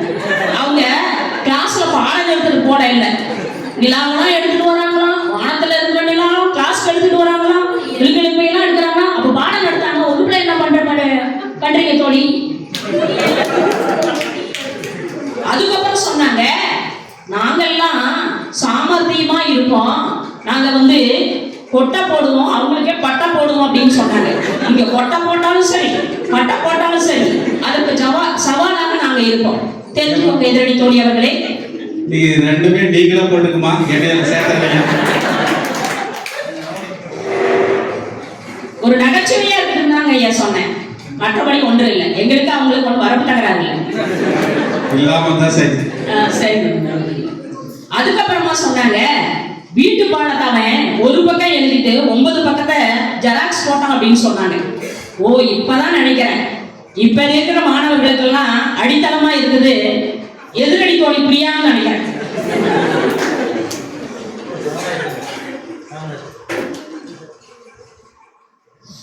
அதுக்கப்புறம் முன்பு பணி செய்த ஒரு பள்ளியில அப்பதான் நான் புதுசா போய் சேர்றேன். அந்த பொண்ணும் எல்கேஜில புதுசு. அந்த பொண்ணு வந்து அழுதுகிட்டே இருந்துச்சு. என்ன நடந்துச்சு தெரியுமா? உச்சா போத்தாமு இன்னைக்கு போத்தாமு அப்படின்னு சொல்லி. எனக்கு ஒன்றுமே தெரியல. என்ன பாடா உச்சாங்கிறது எனக்கு தெரியல, இன்னைக்கு போத்தாமுங்கிறது எனக்கு தெரியல. அதுக்கப்புறம் அங்க இருக்கிற ஒரு கிளர்க் மிஸ் கிட்ட கேட்டேன். அவங்களும் அந்த மொழியே பேசக்கூடியவர்கள் தான். அவங்க சொன்னாங்க, அந்த குழந்தை வந்து சொல்லுது ரெஸ்ட் ரூம் போயிட்டு அதுக்கப்புறம் வீட்டுக்கு போறேன்னு சொல்லுது அப்படின்னு. சரின்னு சொல்லிட்டு அதுக்கப்புறம் அடுத்த நாளிலிருந்து அந்த குழந்தை பேசக்கூடிய ஒவ்வொரு வார்த்தைகளையும் நான் கற்றுக்கொண்டு அதுக்கு சவாலாக வந்து பாடம் எடுத்தேன். இதெல்லாம் ஒரு சவாலான செயல் தான். கண்டிப்பா சவால் தான். இப்ப ஆசிரியர் உழைப்பு என்பது 25 ஆண்டுக்கு முன்பு 54% இருந்த ஆசிரியர் உழைப்பு தற்பொழுது 94% இருக்கிறது என்று ஏல் பல்கலைக்கழகம் ஆராய்ச்சியாளர்கள் மேற்கொண்ட ஆராய்ச்சியில் வெளியிட்ட செய்தியை ஆக்ஸ்போர்ட் பல்கலைக்கழக ரிவ்யூ ஆஃப் எஜுகேஷன் என்ற இதழில் வந்து வெளியிட்டுள்ளார்கள். இப்படி இருக்கிற நிலையில் ஆசிரியர்கள் வந்து மன அழுத்தமும் பெறாங்க. இப்படிப்பட்ட சூழ்நிலையில் ஒரு ஆசிரியர் பணி என்பது சவால் தானே நடுவர்களே? கண்டிப்பாக. அதுக்கப்புறம் நடுவர்களே, ஒரு மாணவன் என்ன பார்த்து கேட்டான். இப்ப எல்லாம் பெரிய பெரிய பாடங்கள்லாம் சுருக்கித்தான் சொல்றான். எப்படா சுருக்கி சொல்றது? அம்மா, எனக்கு ஒரு வார்த்தை இருக்குது, வீரமாமுனிவருடைய இயற்பெயர் கான்சுடான்சு சோசப் பெசிகி. இது வாயிலேயே நுழையலாமா அப்படின்னு. இதை நீங்க எப்படியாவது எனக்கு சுருக்கி புரியுற மாதிரி கொடுக்கணும் அப்படின்னு சொன்னாங்க. டேய், கான்சுடா, டான்ஸுடா, சோப்பலடா, பெஸ்டிடா அப்படின்னு. அவன் அம்மா அம்மா நன்றாக புரிந்துட்டு வந்தாம்மா. இப்படிப்பட்ட மாணவர்களை எல்லாம் சமாளிப்பது ஒரு சவாலான செயலாக இருக்கிறது. மாணவர்களை புண்படுத்தாமல் பண்படுத்துபவர்கள் ஆசிரியர்கள். தேடி வகுப்புகள் பல சென்று வாய்வழிக்க பாடம் கூறி சிலரை கொட்டி கொடுத்தும் சிலரை தட்டி கொடுத்தும் ஒப்பிட்டு குறை கூறி குறைந்த சம்பளம் பெற்று ஒப்பாரி வைத்து வருடத்தின் என்றோ வரும் தேர்வை நினைத்து வீழ்வேன் என நினைத்தாயோ நான் சவாலாக இருப்பேன். இந்த சவால் தான் ஆசிரியராக நமக்கு வேண்டும்.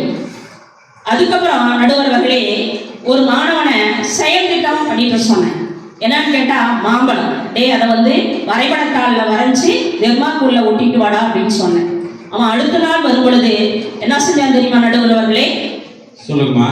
உண்மையான மாம்பழத்தையே கொண்டு வந்துட்டான். ஏன்னா தம்பி, உன்னுடைய கற்பனை வளத்தை வந்து பெருக்குவதற்காக தான் நம்ம இப்படிப்பட்ட செயல்களை எல்லாம் கொடுக்குறேன். ஏப்பா நீங்க எப்படி பண்ணிட்டு வந்திருக்கீங்க அப்படின்னு கேட்டதுக்கு, அம்மாவுக்கு மாம்பழம் பரிசீலிக்கலான்னு கொண்டு வந்திருப்பான். அப்படி இல்லை நடுவர்களே. அதுக்கு அவன் சொன்னா, அந்த காலத்திலேயே எதிரணி தோழி சொல்லியது போல திருவிளையாடல் புராணத்துல அந்த மாம்பழத்தை பெறுவதற்காக யார் முதல் உலகத்தை சுற்றி வருகிறார்களோ அவர்களுக்கு தான் இந்த மாம்பழம் என்று சொன்னார்கள். அப்படி முருகன் வந்து நாரதனிடம் ஆலோசனை கேட்டு, உலகம் என்றால் என்ன, அம்மையப்பன் என்றால் என்ன அப்படின்னு கேட்டான். இரண்டும் ஒன்றுதான் அப்படின்னு சொன்னாரு. உடனே இவர் அம்மையப்பனை சுற்றி வந்து அந்த மாம்பழக்கனியை பெற்றுக்கொண்டார். அது மாதிரிதான் அம்மா இதுவும் அப்படின்னு எங்க அப்பா சொன்னாரு. இப்படிப்பட்ட பெற்றோர்களையும் மாணவர்களையும் சமாளிப்பது ஒரு சவாலான செயல் இல்லையா நடுவர்களே? கண்டிப்பாக. அன்றைய திண்ணை பள்ளியில் மாணவர்கள் எல்லாம் ஆசிரியர் சொல்லுகின்ற செயல்களை வந்து சரியாக செஞ்சுட்டாங்க. ஒரு ஆசிரியர் வந்து பூவின் பெயரையோ அல்லது ஒரு மரத்தின் பெயரையோ சொல்ல வேண்டும். அவர் இன்று மாலை சொல்லிவிடுவார், அடுத்த நாள் காலை வந்து சொல்ல வேண்டும். அதே மாதிரி அவங்க வந்து சொல்லுவாங்க. ஆனா இன்றைய நிலையில் மாணவர்கள் என்ன ஹோம்ஒர்க் வீட்டு பாடம் கொடுத்தா எனக்கு வயிற்று வலி, தலைவலி, அதுக்கப்புறம் சாகாத தாத்தாலாம் செத்து போயிடுறாங்க, இப்படியெல்லாம் வந்து காரணம் சொல்றாங்க நடுவர்களே. இப்படிப்பட்ட மாணவர்களை எல்லாம் சமாளிப்பது எப்படி நடுவர்களே? அது ஒரு முறை செத்தா பரவாயில்லமா, பல முறைலாம் சாகடிச்சிருப்பாங்க. ஆமாங்க நடுவர்களே.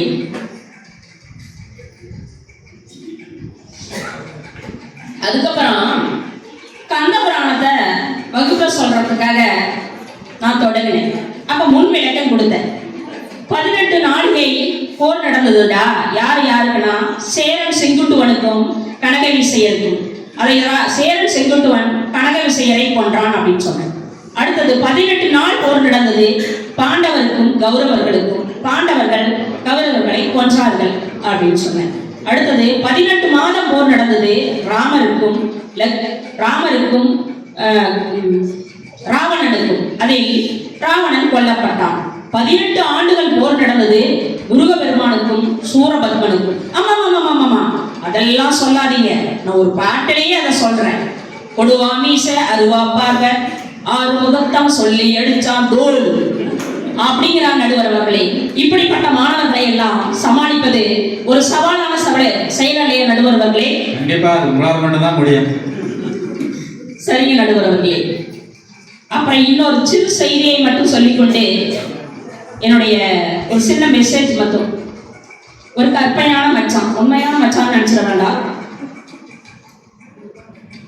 ஏ புள்ள என்ன மச்சான் அதுங்கிற இதுங்கிற ஒன்னும் பேச தோணல.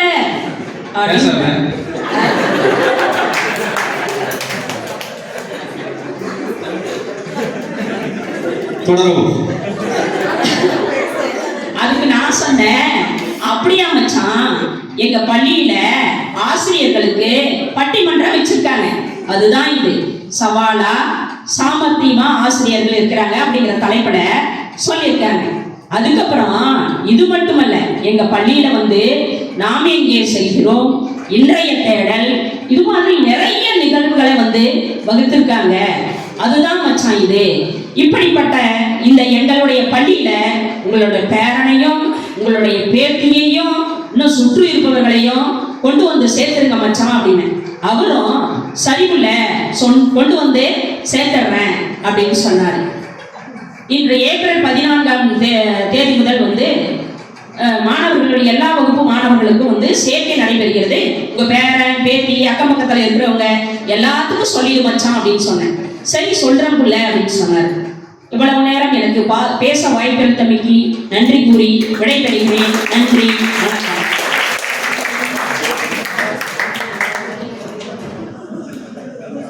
நம்முடைய சோசை சார் வகுப்புல பாடம் நடத்திருக்கார். ஐ ஆம் கோயிங் டு ஸ்லீப் அப்படின்னு போர்டில் எழுதி போட்டுருக்கிறாரு. இதனுடைய பொருள் என்னன்னு தெரியுமாடா அப்படின்னு மாணவர்களை பார்த்து கேட்குறேன். ஐயா தெரியலைங்க ஐயா அப்படின்னு மாணவர்கள்லாம் சொல்றாங்க. இவர் சொல்றார், நான் உறங்க செல்கிறேன். ஒரே மாணவர்கள் ஒரே சத்தம், சார் சொல்லிட்டு போங்க சார் அப்படின்னு ஒரே சத்தம் போடுறாங்க.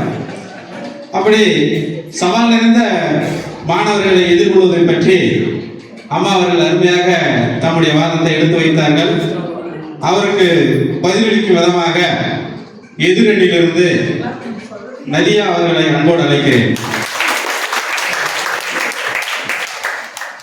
தமிழன் புரியாத மொழி பேசுபவனை குருவாக பார்க்கிறான். சரியாக தமிழ் பேசுபவனை குருவென பார்க்கிறான். அவனை பொறுத்த வரையில் மம்மி, டாடி, அங்கிள், ஆன்டி என்பதே கண்ணியம். அம்மா, அப்பா, அத்தை, மாமா என்பது எல்லாம் அந்நியம். வேண்டாம் இனியும் என் நிலை. என் தாய்க்கும் தமிழுக்கும் என் வணக்கங்களை கூறிக்கொண்டு 5-10 தாங்க. எங்க பிரின்சிபால்னாவே கெத்துதாங்க. முதல் வணக்கம். உயிர் எழுத்தோடு முதல் எழுத்து அங்கே இருக்கிறது அப்பா என்றால் அங்கே இருக்கிறது என்னுடைய ஆசிரியர்கள்.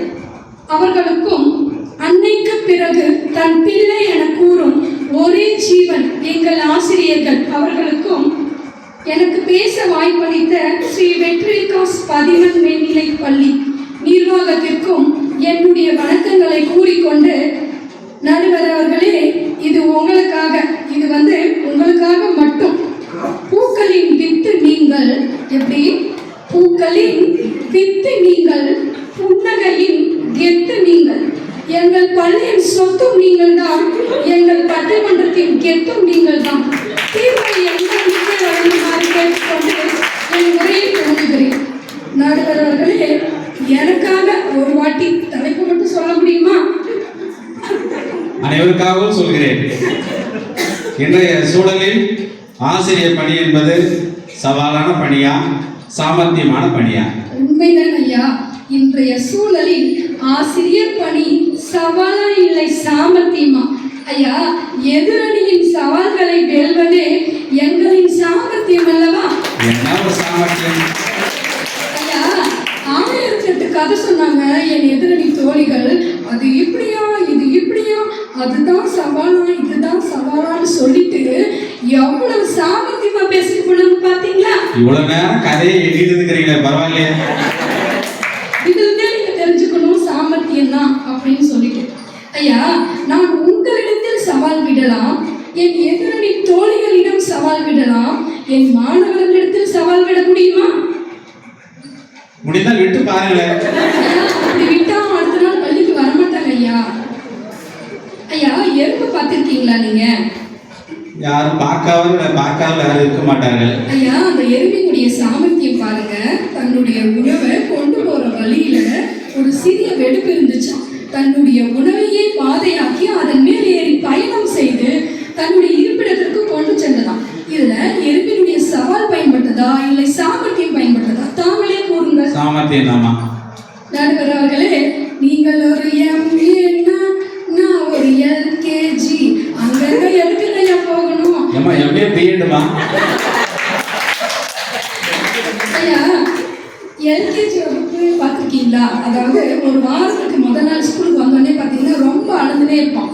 அதில் ஒரு மாணவன் என்கிட்ட கேட்டான், மிஸ் எனக்கு தூக்கம் வருது, எங்கள் அம்மா துணி கட்டி போட்டு பாட்டு பாடி தான் என்னை தூங்க வைப்பாங்க அப்படின்னு சொல்லி கேட்டான். அந்த இடத்துல நீங்களா தான் என்ன பண்ணியிருப்பீங்க? உண்மையிலேமா நேற்று இரவு தினந்தோறுமே என் குழந்தை பாட்டு கேட்டு தான் தூங்கும்.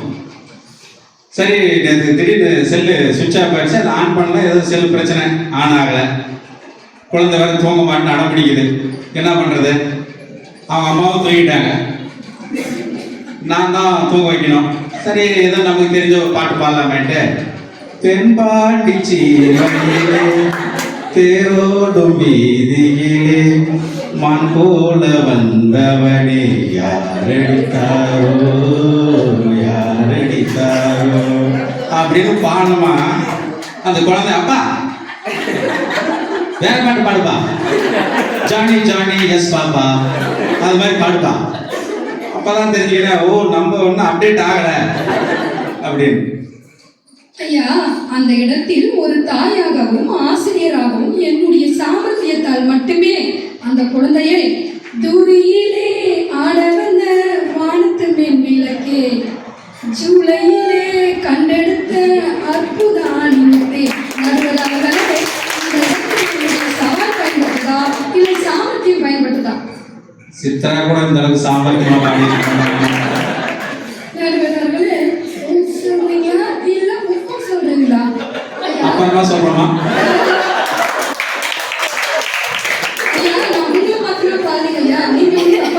ஏமா அதுக்குள்ள இப்படி என்ன பார்த்து ஒரு குட்டி பையன் பாடிப்பாங்க ஐயா. அப்படியா? நம் பள்ளியில LKG வகுப்பு முதல் 8ஆம் வகுப்பு வரை அனைத்து வகுப்பறையிலும் ஸ்மார்ட் டிவி பயன்படுத்துறோம். சரி, அழுதுனே இருக்கானே, நம்ம ரைம்ஸ் போடலாம் அப்படின்னு சொல்லி பாட்டு போட்டா ஒரு குழந்தை வேகமா வந்தது. மிஸ், நீங்க ஊர் சொல்றீங்களா இல்ல ஊர் சொல்றீங்களான்னு என்னப்பான்னு கேட்டா அதுக்கு என்ன சொல்லுது, எனக்கு ரைம்ஸ்லாம் பிடிக்காது, எனக்கு ஊர் சொல்றீங்களா மாமா சொல்றீங்களா பாட்டு போடுங்கன்னு கேக்குது. அதான் அப்டேட் ஆயிடுச்சு காலம். இன்னுமே துளிகளே ஆடினாலும் யாரும் தூங்க மாட்டாங்க. ஐயா, அந்த இடத்துல அந்த மாணவனுக்கு திரைப்பட பாடல்களை விட நம் பாட புத்தகத்தில் உள்ள பாடல்களே மிகவும் கருத்து வாய்ந்தது என புரிய வைத்தேன். எப்படி தெரியுங்களா? நமக்கெல்லாம் நாம படிக்கும் போது நம்ம ஆசிரியர் என்ன சொன்னாரு, நிலா நிலா ஓடிவா, நில்லாமல் ஓடிவா, மலை மேலே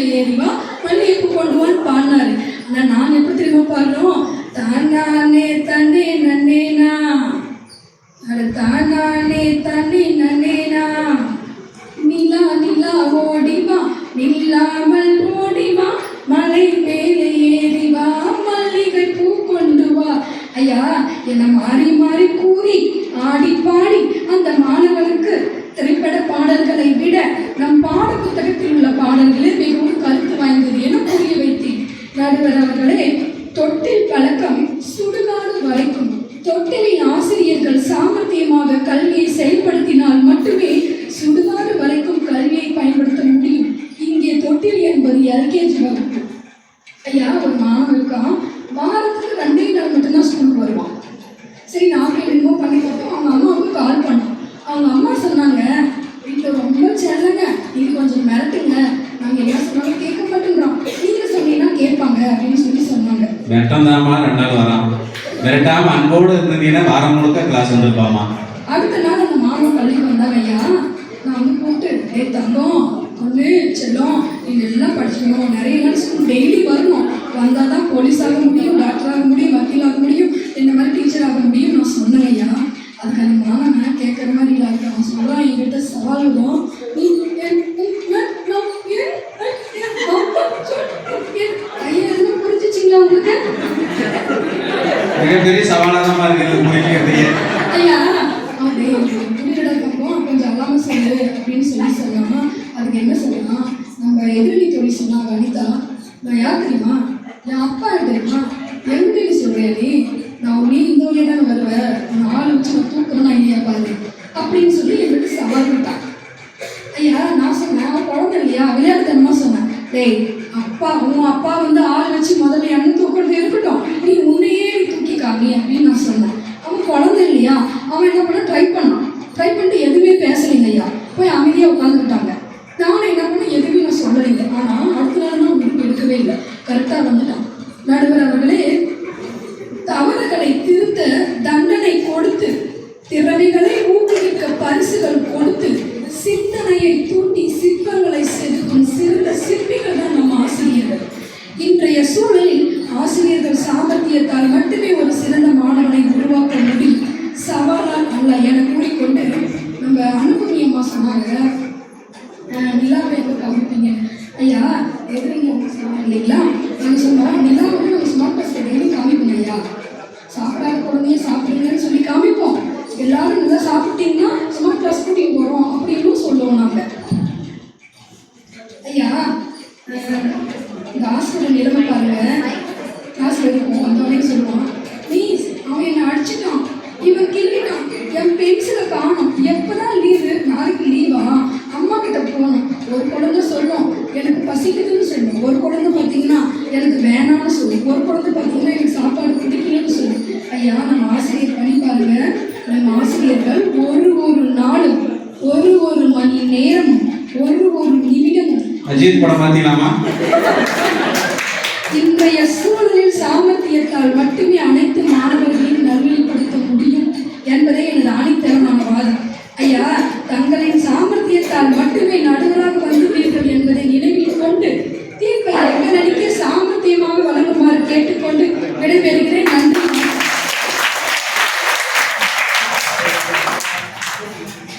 ஒரு எறும்பு தன்னுடைய இரையை எடுத்து செல்கின்ற பொழுது இடையில ஒரு பள்ளம் இருந்தால் அது தாண்டி செல்ல முடியாது. அப்போ அந்த தன்னுடைய இரையையே அது பாலமாக்கி அந்த பக்கமாக சென்று மீண்டும் அந்த இரையை எடுத்து செல்லும். இது சாமர்த்தியத்தால் தான் முடியும் என்று வாதிட்ட நதியா அவர்களுக்கு நன்றி. அடுத்ததாக சவால் என்ற அணியிலிருந்து இறுதியாக இங்கே தம்முடைய வாதத்தை வைக்க வருகிறார்கள் திருமதி அனிதா ஸ்ரீ அவர்கள்.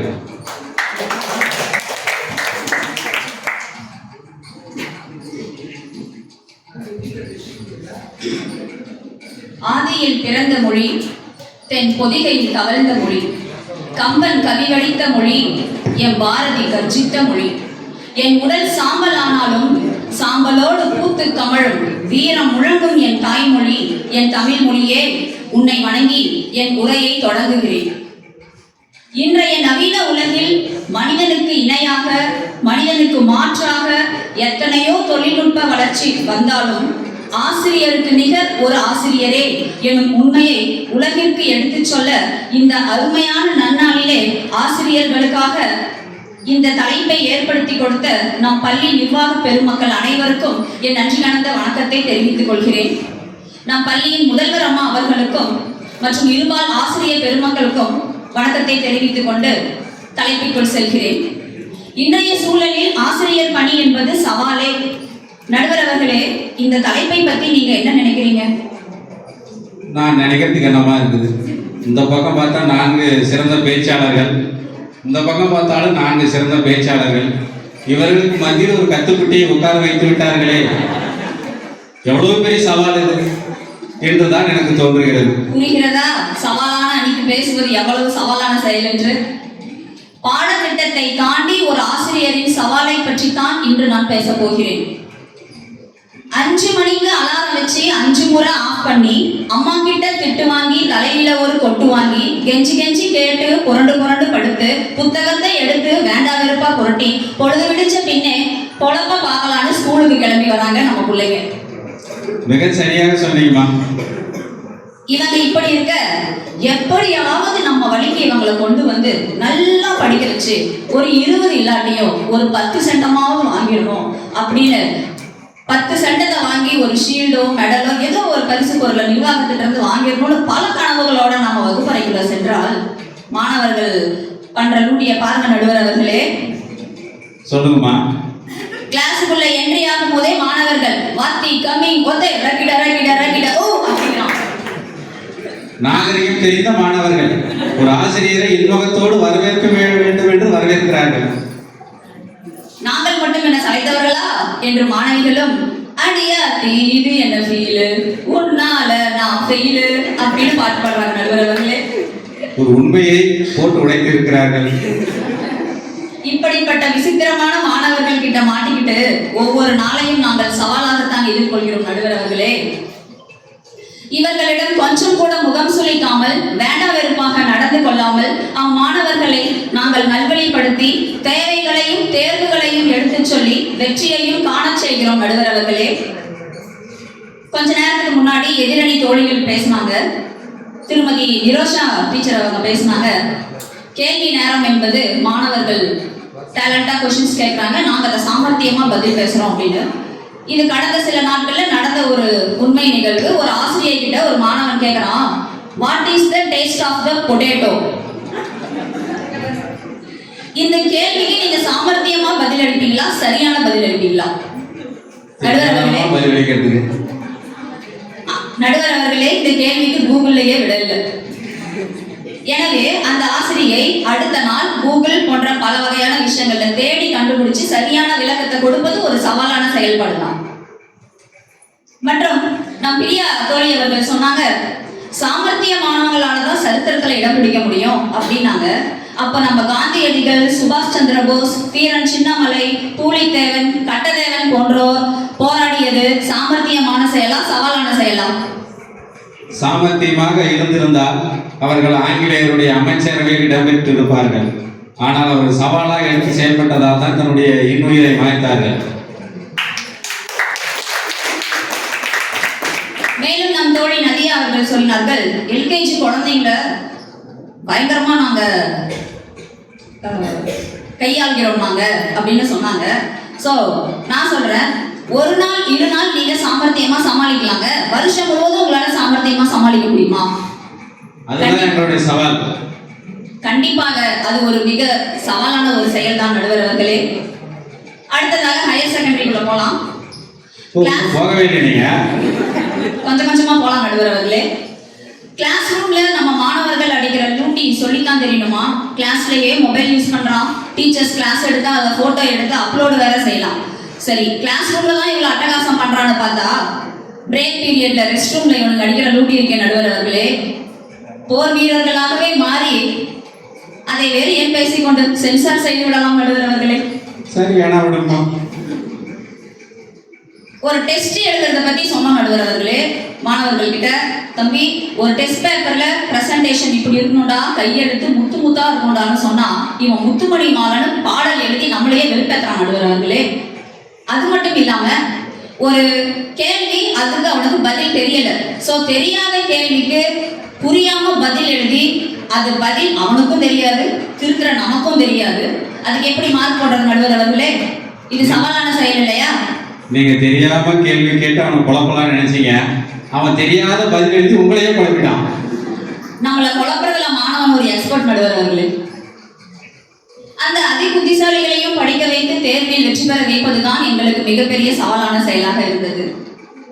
கடந்த ஆண்டு 12ஆம் வகுப்பில் என்னுடைய வகுப்பில் ஒரு மாணவி தேர்வில் முன்ன பின்ன மதிப்பெண் வாங்கினாலும் ரேங்க் கார்டில் சரியான முறையில் பெற்றோர்கள் கிட்ட கையெழுத்து வாங்கிட்டு வந்துருவாங்க. மொத ஆளாக வந்து கொடுத்துருவாங்க. இப்படியாக ஒரு 10 வார தேர்வுகள் கழிந்தது. ஒரு நாள் அவங்க அம்மா வந்துட்டு ஆஃபீஸ் ரூமுக்கு வராங்க பார்க்கறதுக்காக. பிரின்சிபல் மேடம் அவங்க என்ன வர சொல்லி கூப்பிடுறாங்க. போய் பேசுகிற எப்படி படிக்கிறா பாப்பா அப்படின்னுலாம் கேட்டுருக்காங்க. ஃபார்மலாக கேட்டாங்க. ஃபைனலாக நீங்கள் டெஸ்ட் எல்லாம் வைக்கிறீங்களா இல்லையான்னு கேட்டாங்க. எனக்கு அப்படியே குண்டு தூக்கி போட்ட மாதிரி அடிச்சு நடுவர் அவர்களே. ஏமா இப்படி கேட்குறீங்கன்னு பார்த்தா, இல்லைங்க டெஸ்ட் பேப்பரும் வந்து காட்டுறதில்ல, ரேங்க் கார்டும் காட்டுறதில்ல அப்படின்னு. மிஸ் என்ன பார்க்க, நான் மிஸ்ஸை பார்க்க ஒரு பாடல் தான் நடுவர் அவர்களே ஞாபகம் வந்தது. விடுகதையா இந்த வாழ்க்கை அப்படியே போச்சு நடுவர் அவர்களே. அந்த மாணவியை அழைத்து வர சொல்லி மாணவி கிட்ட கேட்குறோம், ஏமா 10 வீக்லி டெஸ்ட் முடிஞ்சிச்சு, ஒரு டெஸ்ட்ல கூடவா அம்மா கிட்ட கையெழுத்து வாங்கல அப்படின்னா, இல்லைங்க மிஸ் நானே தான் கையெழுத்து போட்டேன்னு உண்மையை ஒத்துக்கிட்டா. கூடவே இன்னொரு குண்டு போட்டா, இந்த கையெழுத்தை நான் எனக்கு மட்டும் போட்டுக்கல, என்னோட தோழிகளுக்கும் போட்டு உதவி பண்ணேன் அப்படின்னா. இன்னும் ஆச்சரியம், ஏமா இப்படி பண்ணன மிஸ் கேட்குறாங்க. அதுக்கு மிஸ் கிட்டே சொல்றான், நீங்க தானே மிஸ் உதவின்னு கேட்டா ஓடோடி வந்து செய்யணும்னு சொல்லி கொடுத்துருக்கீங்க அப்படின்னு பேசக்கூடிய மாணவர்கள் நீங்க சாமர்த்தியமா நடந்துட்டீங்களா சவாலா நடந்துட்டீங்களா நடுவர் அவர்களே? ஒரு மாணவன் அவனே கையெழுத்து இடுகிறானா இல்லை பெற்றோரிடமிருந்து கையொப்பம் பெற்று வருகிறானா என்பதை கண்டுபிடிப்பதற்காகவே 10 வீக்லி டெஸ்ட் ஆகுது. எவ்வளவு பெரிய சவாலை சந்திச்சிருக்கிறாங்க. அடுத்ததாக ஒரு சில ஆண்டுகளுக்கு முன்பாக நடந்த ஒரு சம்பவம் நடுவர் அவர்களே.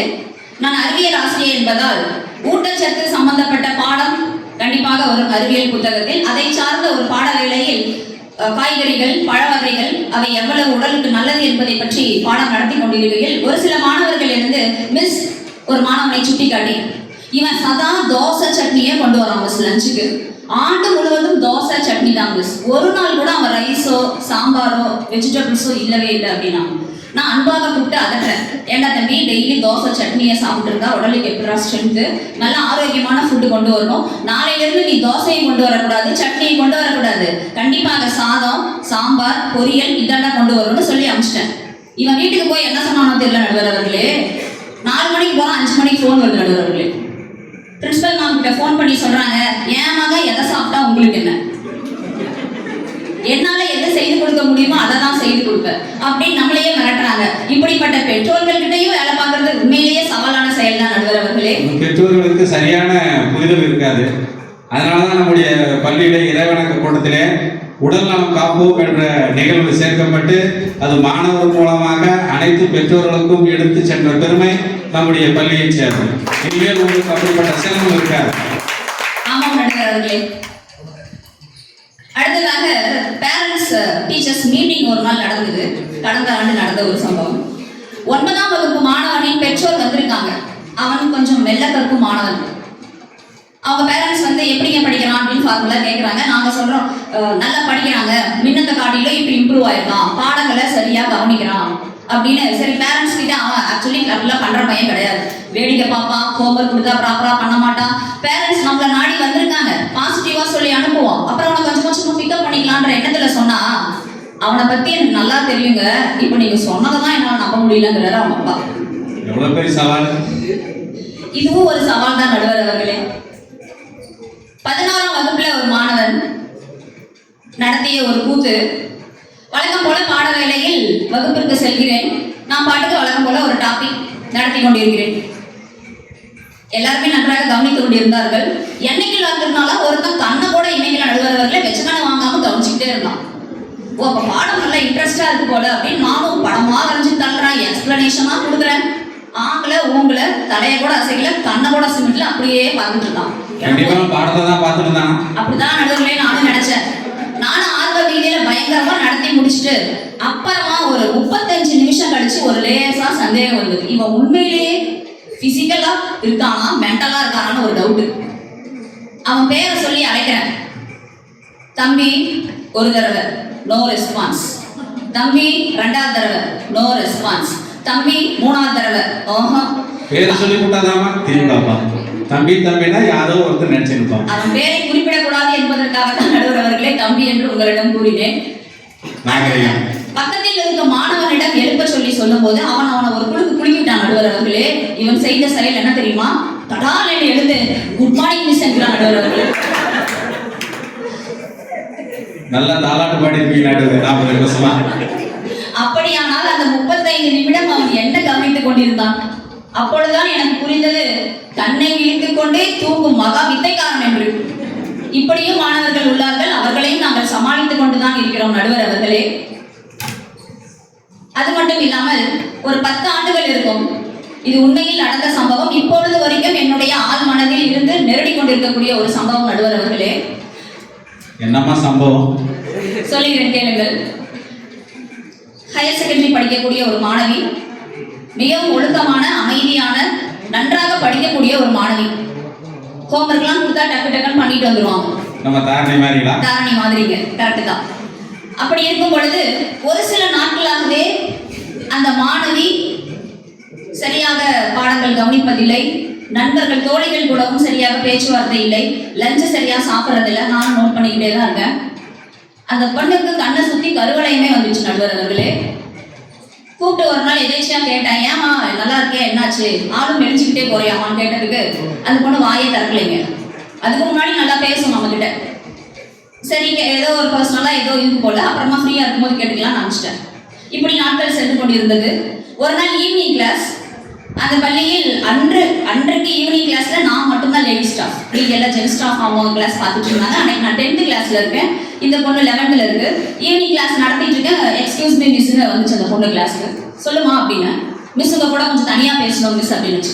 சரி வாமான்னு சொல்லி கூட்டிட்டு போனேன்.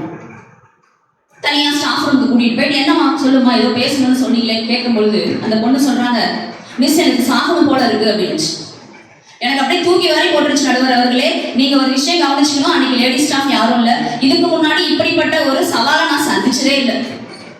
திடீர்னு ஒரு பெண் 11ஆம் வகுப்பு படிக்கக்கூடிய ஒரு குழந்தை நான் சாக போறேன்னு சொல்லுதுன்னா இது எவ்வளவு பெரிய வார்த்தை நடுவர் அவர்களே. எனக்கு கைக்காலம் நடுங்க ஆரம்பிச்சு. அப்படிப்பட்ட பாடம் நடத்துனீங்க? நான் நடுவர் அவர்களே, அந்த பெண் வேறு வகுப்பு, நான் வேறு வகுப்பு. சரி, இதை சரியான முறையில் அணுக வேண்டும் என்று, சரிம்மா அப்படிலாம் எதுவும் சொல்லக்கூடாது, நினைப்பதே தவறு, என்ன பிரச்சனை முதல்ல என்கிட்ட சொல்லுங்கன்னு பயங்கரமா அழுறாங்க. ஒரு அம்மாவா நினைச்சுக்கமா, என்ன பிரச்சனைனாலும் சொல்லுப்பா, ஒருத்தர்கிட்ட சொல்லும் பொழுதுதான் பிரச்சனை தீர்வுக்கு வரும்னு சொன்னதுக்கு அப்புறமா, மிஸ் எங்க வீட்டுல சதா எங்க அப்பா அம்மா சண்டை போட்டுக்கிட்டே இருக்காங்க, வீட்டுக்கு போகவே பிடிக்கல, அவங்க போடுற சண்டையில எனக்கு ரொம்ப மன உளைச்சலா இருக்கு மிஸ், எனக்கு செத்துறலாம் போல இருக்கு, இப்படிப்பட்ட உலகத்துல நான் ஏன் வாழணும், பள்ளிக்கு வந்தாலும் அவங்க சண்டை போட்டதே நினைவிலே இருக்கு, எனக்கு சாப்பிட பிடிக்கல, தூங்க பிடிக்கல, படிக்க பிடிக்கல, வாழவே பிடிக்கல அப்படின்னு. சரின்னு அந்த சூழ்நிலையை புரிஞ்சுக்கிட்டு அந்த பெண்ணுக்கு, அந்த குழந்தைக்கு ஏற்றவாறு நான் புத்திமதி சொல்லி தட்டி கொடுத்து அன்பாக, அரவணைப்பாக, சவாலாக பேசி அவளை நார்மல் மோடுக்கு கொண்டு வந்த நடுவர் அவர்களே. பிறகுதான் சிரிச்சா. ரொம்ப நாள் கழிச்சு அப்பொழுதுதான் அவள் ஃபேஸ்ல அந்த சிரிப்பை நான் பார்த்த நடுவர் அவர்களே. சரிம்மா இப்போ ஓகேவா? சரி மிஸ், இனிமேல் அந்த வார்த்தையை நான் பயன்படுத்தவே மாட்டேன், எந்த வார்த்தை, நான் சாக போறேன்ற வார்த்தையை பயன்படுத்தவே மாட்டேன், நான் போறேன் மிஸ் அப்படின்னு. சரிம்மா பத்திரமா போயிட்டு வா, கிளாஸ்க்கு போமா, கிளாஸ் ஸ்டார்ட் ஆயிடுச்சுன்னு சொல்லும் போது போகும்பொழுது ஒன்று சொல்லிச்சு, மிஸ் நான் ஒரு ஹக் பண்ணிக்கிட்டுமான்னு கேட்டுச்சு. எனக்கு கண்ணீரே வந்துச்சு நடுவர் அவர்களே. வாடா கண்ணு கூப்பிட்டு அழைச்சிக்கிட்டு, ஒன்றும் இல்லை பார்த்துக்கலாம் வாடான்னு முதுகுல தட்டி கொடுத்து அம்மா இருக்க போடான்னு சொல்லி அனுப்பிச்சு வச்சுன்னா, அன்றைக்கு நான் எடுத்த அந்த சவால் நடுவர் அவர்களே ஒரு பெண்ணின் வாழ்க்கையை காப்பாற்றியது. இது தவிர நான் சாமர்த்தியமா பேசணும்னு சொல்லிட்டு கண்டதுக்காக பேசி பிள்ளைகளாக ஆயிருந்த உத்தரவாதமா நடுவர் அவர்களே. மிகப்பெரிய சவாலை சந்தித்திருப்பீர்கள் போல. கண்டிப்பாக பெற்றோர்கள் என்பவர்கள் குழந்தைகளுடைய வளர்ச்சியில மிக முக்கியமான பங்காற்றுபவர்கள். இந்த நிகழ்வின் மூலமாக நான் பெற்றோர்களுக்கு விடுக்கக்கூடிய வேண்டுகோள் என்னவென்றால், பெற்றோர்களுக்கு எத்தனையோ மனக்கசப்புகள் இருக்கலாம், அது கண்டிப்பாக குழந்தைகளுக்கு தெரியாமல் வைத்துக் கொள்ளுங்கள் என்று அன்பு கட்டளையிடுகிறேன். இந்த நேரத்தில் இந்த பாடல் சரியாக இருக்கும் என்று நான் நினைக்கிறேன். ஒரு ஆசிரியரின் சவாலான பணி எப்படி இருக்கும் தெரியுமா நடுவர் அவர்களே? மனிதர் உணர்ந்து கொள்ள இது மனித சேவை அல்ல, அதையும் தாண்டி புனிதமானது. ஆமாம் தானே நடுவர் அவர்களே? எக்கோ வரலைங்களாமா? அதையும் தாண்டி புனிதமானது. சரி நடுவர் அவர்களே, இறுதியாக ஒரு விளக்கம் கூறி முடித்துக் கொள்கிறேன். 50 வருஷத்துக்கு முன்னாடி நம்ம இந்தியா எப்படி இருந்தா தெரியுமா நடுவர் அவர்களே? மணப்பாற மாடு கட்டி மய வரம் ஏறு பூட்டி வயக்காட்ட உழுது போடு சின்ன கண்ணு, பசும் தலைய போட்டு பாடுபடு செல்லக்கண்ணு அப்படின்னு பாடிக்கிட்டு இருந்த நம்ம பாமர இந்தியனை ஐசக் அசிமோவின் மூளையோ ரோபோ, ஐசக் நியூட்டனின் லீலையோ ரோபோ, ஆல்பர்ட் ஐன்ஸ்டீனின் வேலையோ ரோபோ, ஹே ரோபோ யோ ரோபோ, ஹே இன் வனன் பகம் மன்லேஸ் கோ பூம் பூம் ரோபோட் அப்படின்னு நல்லதமா பேசுறீங்க. அதுக்குள்ள என்னாச்சு உங்களுக்கு? நடுவர் அவர்களே, முன்னாடியே சொன்னாங்க, நீங்களும் அப்டேட் ஆக நடுவர் அவர்களே அப்படின்னு ரோபோ கூட விளையாடுற அளவுக்கு பாமர இந்தியனை ட்ரெண்டிங் இந்தியனா மாத்தினது எங்களுடைய சவாலான பணிதான் நடுவர் அவர்களே. எனவே நம் மத்தியில் அமர்ந்திருக்கும் நம் ட்ரெண்டிங் இந்தியனாம் நடுவர் அவர்களே, தீர்ப்பை எங்கள் பக்கமே வழங்குமாறு தாழ்மையுடன் கேட்டுக்கொண்டு விடைபெறுகிறேன். நன்றி.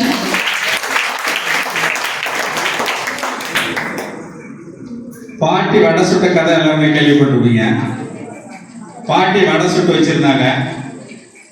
இது ஆசிரியர் வகுப்புல சொல்றாரு, எங்களுடைய தமிழாசன் தீர்த்தகிரியார் ஐயா அவர்கள் சொல்றாரு, ஒரு பாட்டி வடை சுட்டு இருந்தாங்க. அது ஒரு காக்கா திருடி போயிடுச்சு. அந்த காக்கா கிட்ட இருந்து நரி தந்திரமாக பறித்து கொண்டது அப்படின்னு சொல்றாரு. ஒரு மாணவன் எழுந்து கேட்கிறான், ஐயா காக்கா ஏன்யா திருடிட்டு போயிடுச்சுன்னு சொல்றீங்க, காக்கா எடுத்துட்டு போயிடுச்சுன்னு சொல்லுங்கயா அப்படின்னு மாணவன் சந்தேகம் கேட்கிறான். இல்லடா, காக்கா செஞ்சது திருடுதான். ஒருவருடைய பொருளை அவர்களுடைய அனுமதி இல்லாமல் எடுத்து சென்றால் அதுக்கு பேர் திருட்டு அப்படின்னு பாடம் நடத்துறாரு. அந்த மாணவனும் சரி அப்படின்ட்டு வீட்டுக்கு போயிடுறாரு. அடுத்த நாள் மற்றொரு பாடத்தை நடத்துறார். பசு, அந்த பசுவிலிருந்து மனிதன் பால் கறக்கிறார் அப்படின்னு பாடம் நடத்துறார். அதுக்கு மாணவன் நம்ம வருண் மாதிரி ஒரு மாணவன் எழுந்து கேட்கிறார், ஐயா எந்த ஒரு பசுவாவது என்கிட்ட இருந்து பால் கறந்துக்கோன்னு சொல்லிச்சாங்கய்யா, அப்ப இது திருட்டு இல்லையாங்கய்யா அப்படின்னு அந்த மாணவன் கேட்கிறான். அப்படி சவால்கள் நிறைந்த மாணவர்கள், அந்த மாணவர்களை எதிர்கொள்வதே மிகப்பெரிய சவாலாக இருக்கிறது என்று அருமையாக வாதிட்ட சகோதரி அவர்களுக்கு நன்றி. இறுதியாக சாமர்த்தியம் என்ற அணியிலிருந்து இறுதியாக பேசுவதற்காக திருமதி சுலோச்சனா மேரி அவர்களை அன்போடு அழைக்கிறேன்.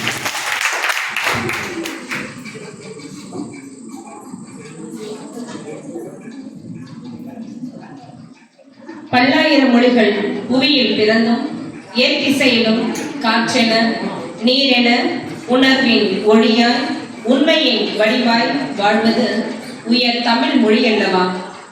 5 இலக்கணமோ அறநூல்களோ இணைந்து பெற்ற மொழி தமிழே. பறந்து விரிந்த உலகில் ஆழ்ந்து அகன்று தேடியும் கிடைக்குமோ திருக்குறளும் ஆத்திச்சுடியும். எம் மொழியின் துணையின்றி தனித்தியங்கும் ஆற்றலை பெற்றதும் நம் தாய் தமிழ் மொழியை. என் தாய் தமிழ் மொழியை வணங்கி அவையில் அமர்ந்திருக்கும் ஆன்றோரே, சான்றோரே, என்னை போன்றோரே, உங்கள் அனைவருக்கும் என் வணக்கம். தேடி சோறு தினம் தின்று பல சின்னஞ்சிறு கதைகள் பேசி மனம் வாடி துன்பம் மிக உழன்று பிறர் வாட பல செயல்கள் செய்து நரை கூடி கிழப்பருவம் எய்து கொடுங்கொற்று கிரை என பின் மாயும் பல வேடிக்கை மனிதரை போல் நான் வீழ்வேன் என்று நினைத்தீரோ? என்ன எதிரணியை கேட்கிறேன், நான் வீழ்வேன் என்று நினைத்தீரோ? அனிதாமி சொன்னாங்க, 5 மணிக்கு எழுந்து அதை பண்ணி இதை பண்ணி அப்படி பண்ணி இப்படி பண்ணி சவால் சவால் சவால்னு புலம்பிட்டு போனாங்க. நீங்க ஏன் சவால் சவால்னு புலம்புறீங்க? உங்களால முடியலையா? Take A four sheet, say to principal miss, write relieve letter, bye. நடுவர் அவர்களே, உங்களோட கேட்கிறேன், ஒரு தென்னங்கண்ணை வச்சா நமக்கு என்ன கிடைக்கும்? இளநீர் கிடைக்கும். மாங்கண்ணை வச்சா என்ன கிடைக்கும்? மாங்காய் கிடைக்கும். சவால் நிறைந்த இந்த ஹாஸ்டல் கட்ட கிடைக்கிற மாணவன் எப்படி கிடைக்கும்? சவால் நிறைந்த மாணவனா தான் கிடைக்கும். யாகவராயினும் நாகாக்க வேண்டும் நடுவரே, நாகாக்க வேண்டும் என்பதை எதிரணிக்கு கொஞ்சம் சொல்லுங்க. ஒரு பிளாஸ்டிக் கொண்டாந்து ஒட்டிடலாமா? கண்டிப்பா நடுவரே. அனிதா மிஸ் சொன்னாங்க, மாணவன் அடிச்சுப்பார், திட்டிப்பார், முறைத்துப்பார். ஏன் ஒரு காலத்துல நீங்க டீச்சர்ஸ் அடிப்பாங்க இல்லையா? அப்ப உங்களுடைய மனக்குமரல் எப்படி இருந்தது? எங்களை காப்பாத்த யாருமே இல்லையா அப்படின்னு நீங்க பரிதவிக்கல? நீ உங்களுடைய அழுக்குரல் யாருக்கு கேட்டதா இல்லையோ கவர்மெண்ட் கேட்டுச்சு. அப்ப உனக்கு வரும்போது ரத்தம், இப்ப மாணவனுக்கு அந்த தக்காளி சட்னியா? நான் இருக்குன்னு எதுவுமே பேசிடக்கூடாது நடுவர் அவர்களே. யாரா இருந்தாலும் எவரா இருந்தாலும், அது சப்ஜெக்டா இருந்தாலும் சரி, எக்ஸாம் ரிவிஷனா இருந்தாலும் சரி, தமிழ் டீச்சரை தாண்டி தான் மற்றவங்களுக்கு சப்ஜெக்ட் போகணும். அந்த மாதிரி தான் ஒரு ஆசிரியர் லீவ் அன்னைக்கு நான் சப்ஜெக்ட் போயிருந்தேன். மாணவர்கள் பேசிட்டு இருந்தாங்க, டேய் பேசாத, படி, எந்த டவுட் இருந்தாலும் கேளு, நான் சொல்றேன் அப்படின்னு சொல்லியிருந்தேன். ஒரு பையன் ஏஞ்சி விறுவிறுன்னு வேகமா என்கிட்ட வந்தான். என்னடா கேட்டேன். மிஸ் இது என்னன்னு படிச்சு சொல்லுங்க. பார்த்த உடனே ஷாக் ஆயிட்டேன். என்னன்னு பார்த்தா ஜிலேபியை பிச்சு போட்ட மாதிரியும் ஐஸ் குச்சை நட்டு வச்ச மாதிரியும் ஒரு லெட்டர். இங்கிலீஷா இருந்தா கூட சார் சொல்லி கொடுத்த மாதிரி வாய்ஸ் வச்சு ப்ரொனன்சியேஷன் படிச்சு சொல்லிடுறான். அவன் கேட்டதோ ஹிந்தி, எங்களுக்கு சப்ஜெக்ட் போட்டதோ ஹிந்தி. மிஸ் என்னங்க ஐயா பண்ணுவேன்? நீங்களா தான் என்ன பண்ணியிருப்பீங்க? ஏதோ சாமர்த்தியம் செய்ய வேண்டியதுதான். நான் என்ன தெரியுமா பண்ணேன்? அந்த வகுப்புல இருக்கிற அனைத்து மாணவர்கள் கிட்டையும் குறிப்பிட்ட பாட புத்தகத்தின்கிற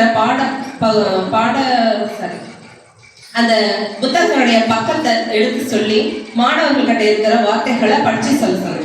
அவங்க சொன்ன பதிலை வச்சு அந்த மாணவனுக்கு தெளிவு சொல்லிட்டேன். இதுதாங்க ஐயா சாமர்த்தியம். நம்ம பள்ளியில நடைபெறும் பல சிறப்பு நிகழ்வுகள்ல நாம் எங்கே செல்கிறோம் அப்படின்ற நிகழ்வு மாணவர்களுக்கு தைரியத்தை கொடுத்தது. மாணவர்கள் கேள்வி நேரம் அப்படிங்கிற நிகழ்வு கல்வியை பற்றிய அறிவை பெற சிறந்த வழிவகுத்திருக்கு. அந்த நிகழ்வுல நடந்த ஒரு செயல்களை சொல்றேன். முதல் பாட வேலை வகுப்புக்கு போன உடனே நாம செய்யற முதல் வேலை என்னன்னா, மாணவர்கிட்ட நோட்டு கேட்கறது. ஒரு பையன்கிட்ட போயிட்டு, டேய் நோட்டை கொடுறான்னு கேட்கிறேன். மிஸ் எங்க போனாலும் சில்லறையா கேட்கறாங்க, நான் நோட்டெல்லாம் சில்லறையா மாத்திட்டேன் அப்படின்னு சொன்னேன். டேய் ஹோம்வொர்க் நோட்டை கொடுறா அப்படின்னு கேட்கிறேன்.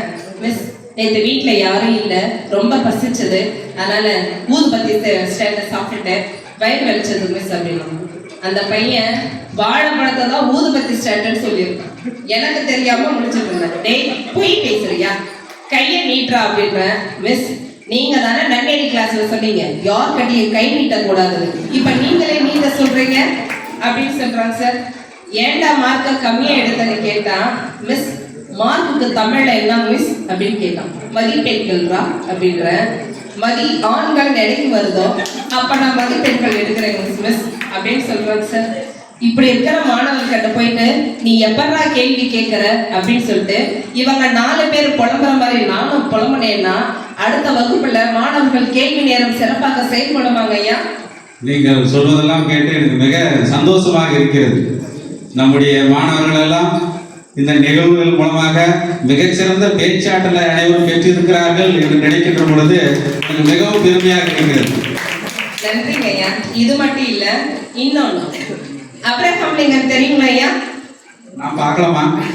நானும் பார்த்தது இல்லைங்க ஐயா, டிவில தான் பார்த்திருக்கேன், ஸ்டாம்ப்ல பார்த்திருக்கேன். அப்ரஹாம் லிங்கன் இரவு நேரத்துல லைட் வெளிச்சத்துல உட்காந்து படிச்சாருடா, கம்பத்தினுடைய அடியில உட்காந்து டீ பந்தத்தின் அடியில உட்காந்து படிச்சாருடான்னு சொல்றேன். நீங்க என்ன பகலையும் விளையாட விடுறதில்ல, இரவிலையும் ஹோம்ஒர்க் கொடுத்துறீங்க. அவர் பகல் ஃபுல்லா விளையாடாரு, நைட்ல படிச்சாரு. எனக்கு நீங்க எந்த வாய்ப்பை கொடுத்துருக்கீங்க அப்படின்னு சொல்லி ஏற்கனவே திருப்பி கேட்கறாங்க ஐயா. சரியாதான் கேட்டிருக்கிறான். அடுத்தது ராஜநாகம் பாடம் நடத்தணும் அப்படின்றதுக்காக தேன் பாட்டில் மேல விஷம்னு எழுதி வச்சிருந்தேன். ஏன்னா நம்ம மாணவர்களை நம்ப முடியாதுங்க இல்லைங்கய்யா. ஏன்னா நம்ம மாணவர்கள் பாதி பேர் சவால் நிறைந்த ஆசிரியர்களை தாண்டி தானே வந்திருக்காங்க. அதனால விஷம்னு எழுதின பாட்டிலை வச்சுட்டு பாடம் நடத்துறேன், விஷயத்தை பத்தி பாடம் நடத்துறேன் அப்படின்னு சொல்லிட்டு சொன்னேங்க ஐயா. ஒரு மாணவன், மிஸ் அந்த விஷயத்தை நீங்க குடிக்காதீங்க அப்படின்னு. ஏண்டா என் மேல அவ்வளவு பாசமா? இல்லைங்க மிஸ், உங்க கிட்ட பாடம் கேட்கறதுக்கு அதை கொடுங்க, நானே குடிச்சுக்கிறேன்.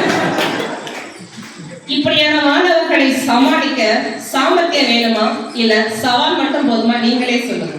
சாமர்த்தியம் தான் வேணும். ஆமாங்க ஐயா. நமது பள்ளியில சிங்க நடை போடும் சிறப்பு நிகழ்வுல ஒரு மாணவன் கேட்ட கேள்வி, தமிழை கண்டுபிடித்தது யார்? இந்த கேள்விக்கான உங்கள் பதில் என்னங்க ஐயா? கண்டிப்பா நான் இல்ல. நான் சொன்னேன், தமிழ் எழுத்துக்களை கண்டுபிடிச்சது யார் வேணாலும் இருக்கட்டும். கேட்டது 6ஆம் வகுப்பு அப்பிரிவிலக்கிற மாணவன். அவங்ககிட்ட நான் சவாலை நிரூபிக்க முடியாது இல்லைங்களா? சாமர்த்தியமா செயல்பட்டாதான் அடுத்த கேள்வி சிறப்பா கேட்பான். அதனால நான் சொன்னேன், தமிழ் எழுத்துக்களை கண்டுபிடிச்சது யாராக வேணாலும் இருக்கட்டும், 247 எழுத்துக்களை நீ கரெக்டா கண்டுபிடிடா, கீழே உன் பேரை போட்டுடலாம் அப்படின்னு சொன்னீங்க. எவ்வளவு சாமர்த்தியமா செஞ்சிருக்கீங்க. சவாலை மட்டும் நினைப்பவர் தான் பேருக்கு ஆசிரியராய் இருப்பார். சாமர்த்தியத்துடன் செயல்படுவர் தான் பேராசிரியரா செயல்படுவார். நடுவர் அவர்களே, நமது பள்ளியில நமக்கான கடைசி சுற்றறிக்கை என்னன்னு தெரியுங்களா? என் மொபைல்ல டேட்டா இல்லமா. நீங்க நல்ல சாமர்த்தியமா தச்சுட்டீங்க. ஸ்போக்கன் இங்கிலீஷ் சரியான நேரத்துல பதிவிடாமை தான். ஆனா எங்க சர்க்கிள் இருக்கிற மாணவர் ஆசிரியர்கள் ஒரு நாள் கூட கால தாமதமாகவோ அல்லது ஒரு நாள் கூட பதிவிடாமலோ இருந்ததில்லை. காரணம் என்ன தெரியுங்களா? நீங்களே சொல்லுங்கம்மா. நாங்கெல்லாம் திறமை சாமர்த்தியமான ஆசிரியர்கள் இல்லையா? ஒண்ணு அலாரம் வச்சுக்குவோம், இன்னொன்னு அந்த குழுல இருக்கிற அட்மின் டீச்சர்ஸ் எல்லாருமே கலந்து பேசிக்குவோம். சப்போஸ் இந்த டைமுக்குள்ள இந்த குரூப்ல மெசேஜ் வரலன்னா நீ போட்டுருமா அப்படின்னு சொல்லிட்டு நாங்க சாமர்த்தியமா செயல்பட்டாங்க. நீங்க சில வாரங்களுக்கு முன்பாக நம்முடைய பள்ளியிலே ஒரு அருமையான பட்டிமன்றம் நடைபெற்றது. ஒரு மாணவனுடைய வளர்ச்சிக்கு தேவை ஒரு சிந்தனையா ஒருமுக சிந்தனையா என்பதை இந்த பட்டிமன்றத்தை நீங்க சரியாக உள்வாங்கி இருப்பீர்கள் போல. ஆமாங்க ஐயா, நாங்க எப்பவுமே ஒருமுக சிந்தனையோட தான் செயல்படுவோம். நீங்க சொல்லலாம் மாறிய பாடத்திட்டம், பிபிடி, லிங்க், கொஸ்டின் டைப் பண்றது, இது எல்லாமே சவாலா நினைக்கலாம். இது எல்லாத்தையும் சேர்த்து பாடத்தையும் மாணவனுக்கு எளிமையா கற்பிக்கணும் அப்படின்னா சாமர்த்தியம் மட்டும்தான் ஐயா தேவை. சாமர்த்தியத்தை பத்தி ஒரு கதைங்க ஐயா. ஒரு சராசரி தந்தை தன் மகனுக்கு திருமணம் செய்து வைக்கணும் அப்படின்னு நினைக்கிறாரு.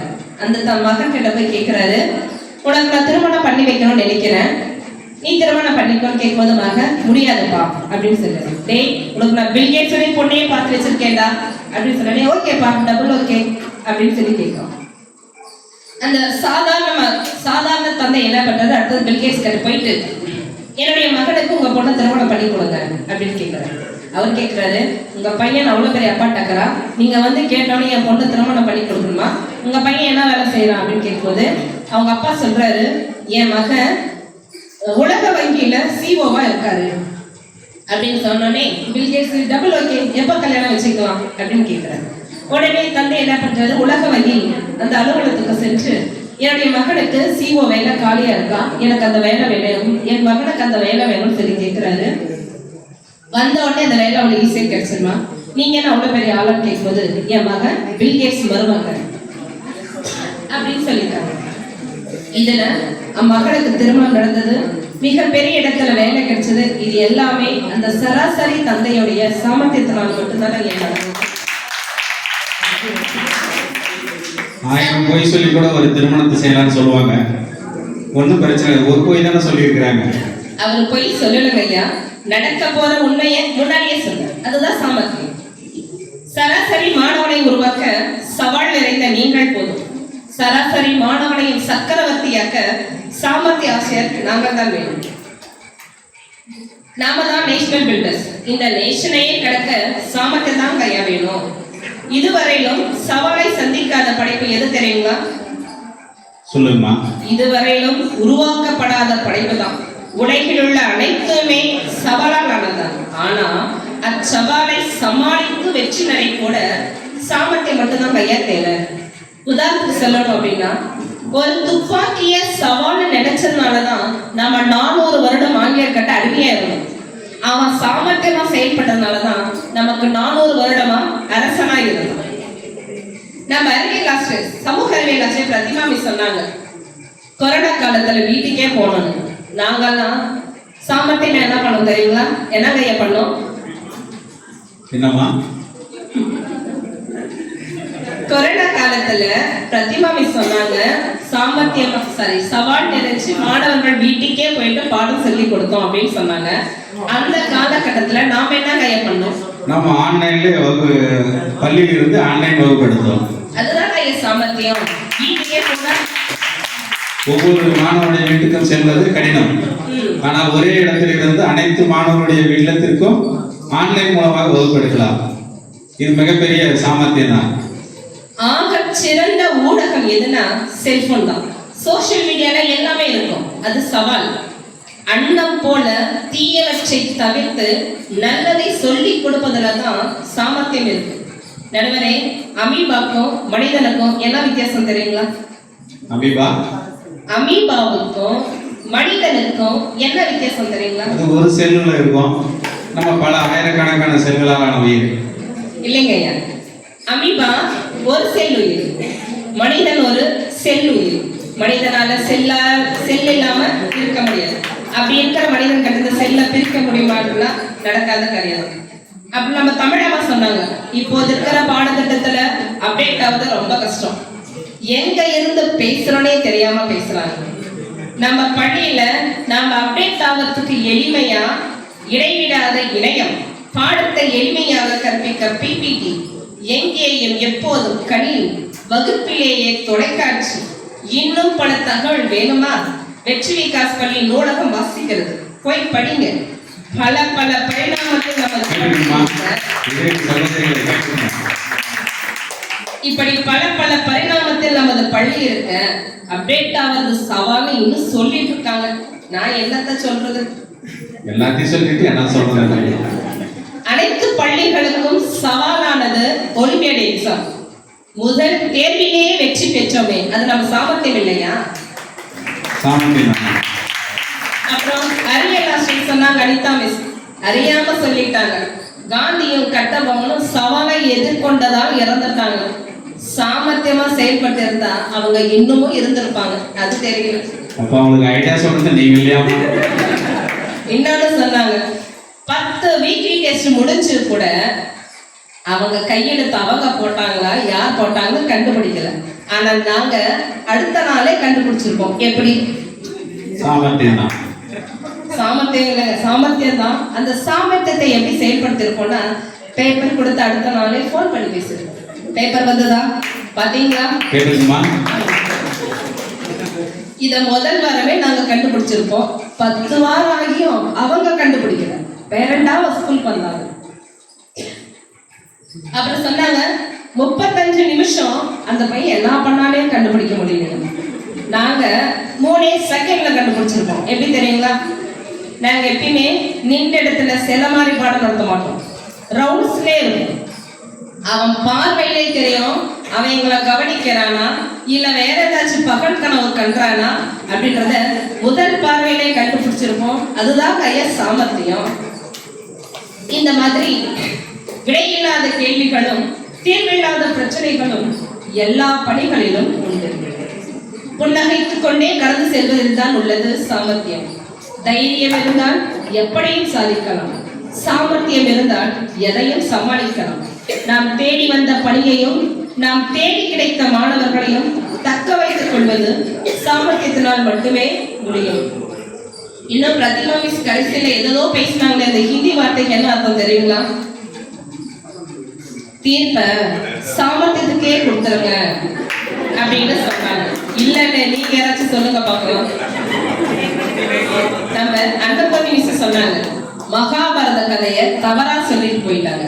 ஒரு பெண் சிரிக்க கூடாத இடத்தில் சிரித்ததால் தான் கம்பராமாயணம் உருவானது. சிரிக்க வேண்டிய இடத்தில் சிரிக்காமல் போனதால் தான் மகாபாரதம் உருவாகிறது. அது விளக்கம் என்னன்னா நான் பின்னாடி சொல்றேன், இப்ப நேரம் இல்லை. அடுத்த பட்டிமன்றத்தில் பார்த்துக்கலாம். அப்புறம் இன்னும் சொன்னாங்க, கடைசியில என்னமோ சொன்னாங்க.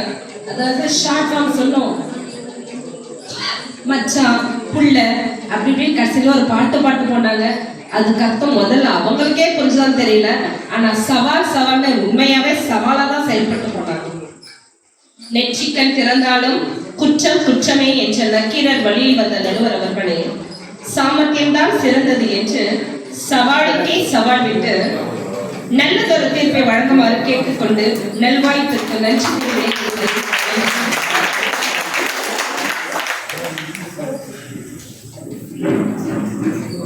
அரபு நாட்டில் ஒரு மன்னர், கடுமையான கோபக்கார மன்னர், நம்முடைய முத்தமிழ் சார் மாதிரி கடுமையான கோபம் வரும். ஏதாவது யாராவது எந்த தவறாவது செய்த உடனடியாக தண்டனை தான், மரண தண்டனை தான். அவரு ஒரு ஹோட்டலுக்கு போறார். அவருக்கு பரிமாறதுக்கு யாருமே சர்வர்களா போக மாட்டேங்கிறாங்க. ஏன்னா கடும் கோபமான மன்னர். நாம் ஏதாவது தவறு இழைத்து விட்டால் உயிர் போய்விடுமே என்ற பயத்துல எல்லாம் பயந்து இருக்கிறாங்க. ஒரு புதிதாக பணியில் சேர்ந்த ஒருவரை அனுப்பி விட்டுறாங்க. அவருக்குமே கைகள்லாம் நடுங்குது. கை நடுக்கமாகி சாம்பார் ஊற்றும் பொழுது ஒரு துளி அவருடைய ஆடையில் விழுந்து விடுகிறது. உடனே கோபத்தோடு முறைத்து பார்க்கிறார் அந்த சர்வர். அந்த சர்வர் தவறு செஞ்சிட்டாரு, உயிர் போக போகுதுன்னு அவருக்கு தெரிஞ்சிருச்சு சர்வருக்கு. சரி, எப்படிடா நம்ம இதுல இருந்து தப்பிக்கிறது அப்படின்னு யோசனை பண்றாரு. முழு வாழையில இருந்து எல்லா சாம்பாரையும் அவர் சட்டமா கொட்டிட்டார். உடனே மன்னர் ஏற்கனவே ஒரு துளி தான் விழுந்துருச்சு, அதவே அந்த மன்னர் மன்னிக்க மாட்டாரு. ஒரு முழு வாழையுமே கொட்டிட்டாரு, இதை மன்னிப்பாரா? மன்னிக்க மாட்டார். உடனே மன்னர் ஒரு நிதானமா அவர்கிட்ட கேட்கிறாரு, என்னடா எதுக்குடா இந்த வாழையில் இருக்கிற எல்லா சாம்பாரையும் மேலே கொட்டின அப்படின்னு கேட்குறாரு. அதுக்கு அந்த சர்வர் சாமர்த்தியமான ஒரு பதில் சொல்றார். மன்னா, நான் முதலில் சாம்பார் பரிமாறுகின்ற பொழுது ஒரு துளி உங்கள் மீது விழுந்து விட்டது. கண்டிப்பாக நீங்கள் எனக்கு மரண தண்டனை தான் கொடுப்பீர்கள் என்று எனக்கு நன்றாகவே தெரியும். அப்படி நீங்கள் மரண தண்டனை கொடுத்தால் உங்களுக்கு மிகப்பெரிய ஒரு பழிச்சொல் உருவாகும். இந்த மன்னன் அந்த சர்வர் ஏதோ பாவம் தெரியாம ஒரு துளி சிந்தியதற்காக இப்படி அநியாயமாக ஒரு தண்டனை வழங்கிவிட்டாரே என்று மற்றவர்களெல்லாம் உங்களை பார்த்து பழி தூற்றுவார்கள். அது எனக்கு ரொம்ப வருத்தமாக இருக்கும் அண்ணா. அதனாலதான் ஒரு முழு வாளியையும் மேலே கொட்டிட்டேன். இப்போ உங்களை யாருமே பழிச்சு பேச மாட்டாங்க. இப்போ எல்லாம் என் மேலதான் தவறுன்னு சொல்லுவாங்க. இந்த சர்வர் செஞ்சது மிகப்பெரிய தவறு, அதனால் மன்னன் கொன்று விட்டார் என்று சொல்வார்கள். அதனால தான் இப்படி செய்தேன் என்று சொன்னார். அந்த மன்னர் அவரை பாராட்டி விட்டு செல்கிறார். அவர் உயிரும் தப்பிக்கிறார். அதனால் ஒரு சூழலில் இருந்து மாட்டிக்கொண்டால் அதிலிருந்து வெளிவருவதற்கு நமக்கு சாமர்த்தியம் தான் தேவைப்படும் என்று அருமையாக வாதித்த சகோதரி அவர்களுக்கு நன்றி. இப்பொழுது இரு தரப்பு வாதங்களும் நிறைவடைந்து விட்டது. தீர்ப்பு எல்லாருமே பேசும்போது சொன்னாங்க, தீர்ப்பு எங்க பக்கமே சொன்னாங்க. இருக்கிறது ஒரு தீர்ப்பு, நான் 8 பேருக்கு எப்படி கொடுக்கிறது? என் நிலைமை கொஞ்சம் நினைச்சு பாருங்க. இன்றைய காலகட்டத்திலே, அதாவது கொரோனாவுக்கு பிறகான அந்த காலகட்டத்திலே மாணவர்களை பள்ளிக்கு வரவழைப்பது என்பதே ஒரு மிகப்பெரிய சவாலான செயல்தான். அப்படி பள்ளிக்கூடத்திற்கு மாணவர்கள் வந்தாலும் கூட வகுப்பறையில் அவர்களை அமர வைப்பது அதை விட ஒரு பெரிய சவாலாக இருக்கிறது.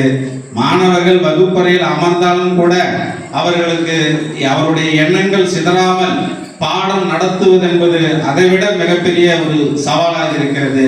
அப்படி நாம் பாடங்களை போதித்தாலும் கூட விட்டு இல்லாமல் தேர்வு வைப்பது என்பது அதை விட ஒரு மிகப்பெரிய சவாலான செயலாக இருக்கிறது. அப்படியே மாணவர்கள் தேர்வு எழுதினாலும் கூட மதிப்பெண்கள் பெறுவது என்பது அதை விட ஒரு மேலான ஒரு சவாலாக இருக்கிறது. மதிப்பெண்கள் என்பதை தாண்டி முதல் மதிப்பெண் என்பது சவாலுக்கெல்லாம் ஒரு மிகப்பெரிய சவாலாக இருக்கிறது என்று அருமையாக சகோதரிகள் சவால்களை பற்றி வாதிட்டார்கள். இன்றைய காலகட்டத்திலே, இன்றைய சூழலிலே ஆசிரியர் பணி என்பது சவால் நிறைந்த பணி என்று வாதிட்டார்கள். அவருடைய கருத்து எந்த குற்றமும் கிடையாது. இதை நான் 100% ஏற்றுக்கொள்கிறேன். சவால் நிறைந்த பணியாகத்தான் ஆசிரியர் பணி இருக்கிறது. ஒரு ஆசிரியர் பாடம் நடத்துறாரு. பாடம் நடத்துகின்ற பொழுது அதற்கு முன்பு திருவிளையாடல் புராணம் படம் பார்த்துட்டு வந்து பாடம் நடத்திருப்பாரு. முருகனுடைய அப்பா யார் அப்படின்னு ஒரு மாணவன் கேள்வி கேட்கிறார். இவர் படம் பார்த்தாரு. படம் முருகன், முருகனுடைய அப்பா யாரு? சிவாஜி. உடனடியாக சிவாஜின்னு பதில் சொல்லிட்டார். மாணவன் அதை ஏற்றுக்கொண்டு சென்று விட்டார். அவருடைய அப்பாவிடம் சென்று கூறியிருக்கிறார், அப்பா முருகனுடைய அப்பா சிவாஜி தானப்பா அப்படின்னு. அவன் அப்பாவுக்கு கடுமையான கோபம் வந்துச்சு. என்னடா ஒரு ஆசிரியர் இப்படி தவறாக பாடம் நடத்தியிருக்கிறாரே என்று உடனடியாக அந்த வாரத்திலேயே பெற்றோர் ஆசிரியர் கலந்தாய்வு கூட்டம் நடக்கிறது. அதிலே அந்த பெற்றோரும் கலந்து கொள்கிறார். அந்த பெற்றோர் எழுந்து வினவுகிறார், என்னுடைய மகனுக்கு முருகனுடைய தந்தை சிவாஜி என்று பாடம் நடத்திய ஆசிரியர் யார்? உடனடியாக அவரை அழைத்து வாருங்கள் என்று கூறினார். அந்த ஆசிரியரும் அந்த மேடைக்கு வருகிறார். அந்த ஆசிரியருக்கு தெரியும் முருகனுடைய தந்தை யார் என்று தெரியும். இருந்தாலும் அந்த படம் பார்த்த தாக்கம் அவருக்கு அப்படி தூண்டிவிட்டது. சரி, சிக்கலில் மாட்டிவிட்டார். சவால், அதை எப்படி சமாளிப்பது என்பது என்று சிறிது நேரம் யோசித்து விட்டு அதற்கு பிறகு அவர் பதிலளிக்கிறார். பாரதத்தினுடைய பிரதமர், அவரை நம்ம என்ன சொல்றோம்? மோடிஜி. தமிழகத்தின் முதலமைச்சர் என்ன சொல்றாங்க? ஸ்டாலின் ஜி. அது போலதான் நானும் என்ன சொன்ன, ஒரு மரியாதையா முருகனுடைய அப்பாவை நான் என்ன சொன்னேன்? சிவாஜி என்று சொன்னேன் என்று சாமர்த்தியமாக பதிலளித்தார். அப்பொழுது அருமை நண்பர்களே, நம்மை இக்கட்டான சூழ்நிலையிலிருந்து காப்பது என்பது சாமர்த்தியம் மட்டும்தான். சவால் இல்லை என்று கூற முடியாது. அப்படி சவால்கள் வந்தாலும் கூட அந்த சவாலை நாம் சாமர்த்தியத்தால் எதிர்கொள்ள வேண்டும். ஆசிரியர் பணி மற்ற பணிகளை காட்டிலும் சவால் நிறைந்த பணி. சவால், அந்த சவாலை எதிர்கொள்ள முடியவில்லை என்றால் நாம் ஒரு நாள் கூட இந்த பணியில் கடக்க முடியாது. நான் இந்த பணியில் சேர்ந்து 10 ஆண்டுகள் நிறைவு பெறுகிறது. எத்தனை சவால்களை எதிர்கொண்டிருப்பேன். அந்த சவால்களுக்கெல்லாம் பயந்திருந்தால் இங்கு நான் ஒரு நாளை கூட தாண்டி இருக்க முடியாது. 10 ஆண்டு காலமாக வெற்றிகரமாக இங்கே இருக்கிறேன் என்றால் சவால்களை சமாளிக்கக்கூடிய திறன் தான். அந்த சவாலை திறம்பட கையாளுவதுதான் சாமர்த்தியம். அதுதான் ஆசிரியர் பணி. எனவே ஆசிரியர்களாகிய நீங்கள் ஒவ்வொருவரும் எதிர்கொள்ளும் சவால்களை திறம்பட கையாண்டு உங்களின் சாமர்த்தியத்தை வளர்த்துக் கொண்டு நல் மாணவ சமுதாயத்தை கட்டமைத்து நம் தாய் நாட்டை வளர்ந்த நாடாக மாற்ற ஒவ்வொருவரும் உறுதி ஏற்க வேண்டும். நாங்கள் சவால்களை கண்டு அஞ்சி நடுங்கும் கோழைகள் அல்ல. நாங்கள் சவால்களை கண்டு அஞ்சி நடுங்கும் கோழைகள் அல்ல. நாங்கள் ஆசிரியர்கள், சவாலுக்கே சவால் விடுபவர்கள் என்று கூறி என்ற சூழலில் ஆசிரியர் பணி எப்படிப்பட்ட சவால்கள் இருந்தாலும் கூட அதை எங்களுடைய சாமர்த்தியத்தால் எதிர்கொள்வோம் என்று கூறி என்னுடைய இந்த தீர்ப்பினை வழங்கி வாய்ப்பினை நல்கிய அனைத்து நல் உள்ளங்களுக்கும் நன்றி கூறி விடைபெறுகிறேன். நன்றி, வணக்கம்.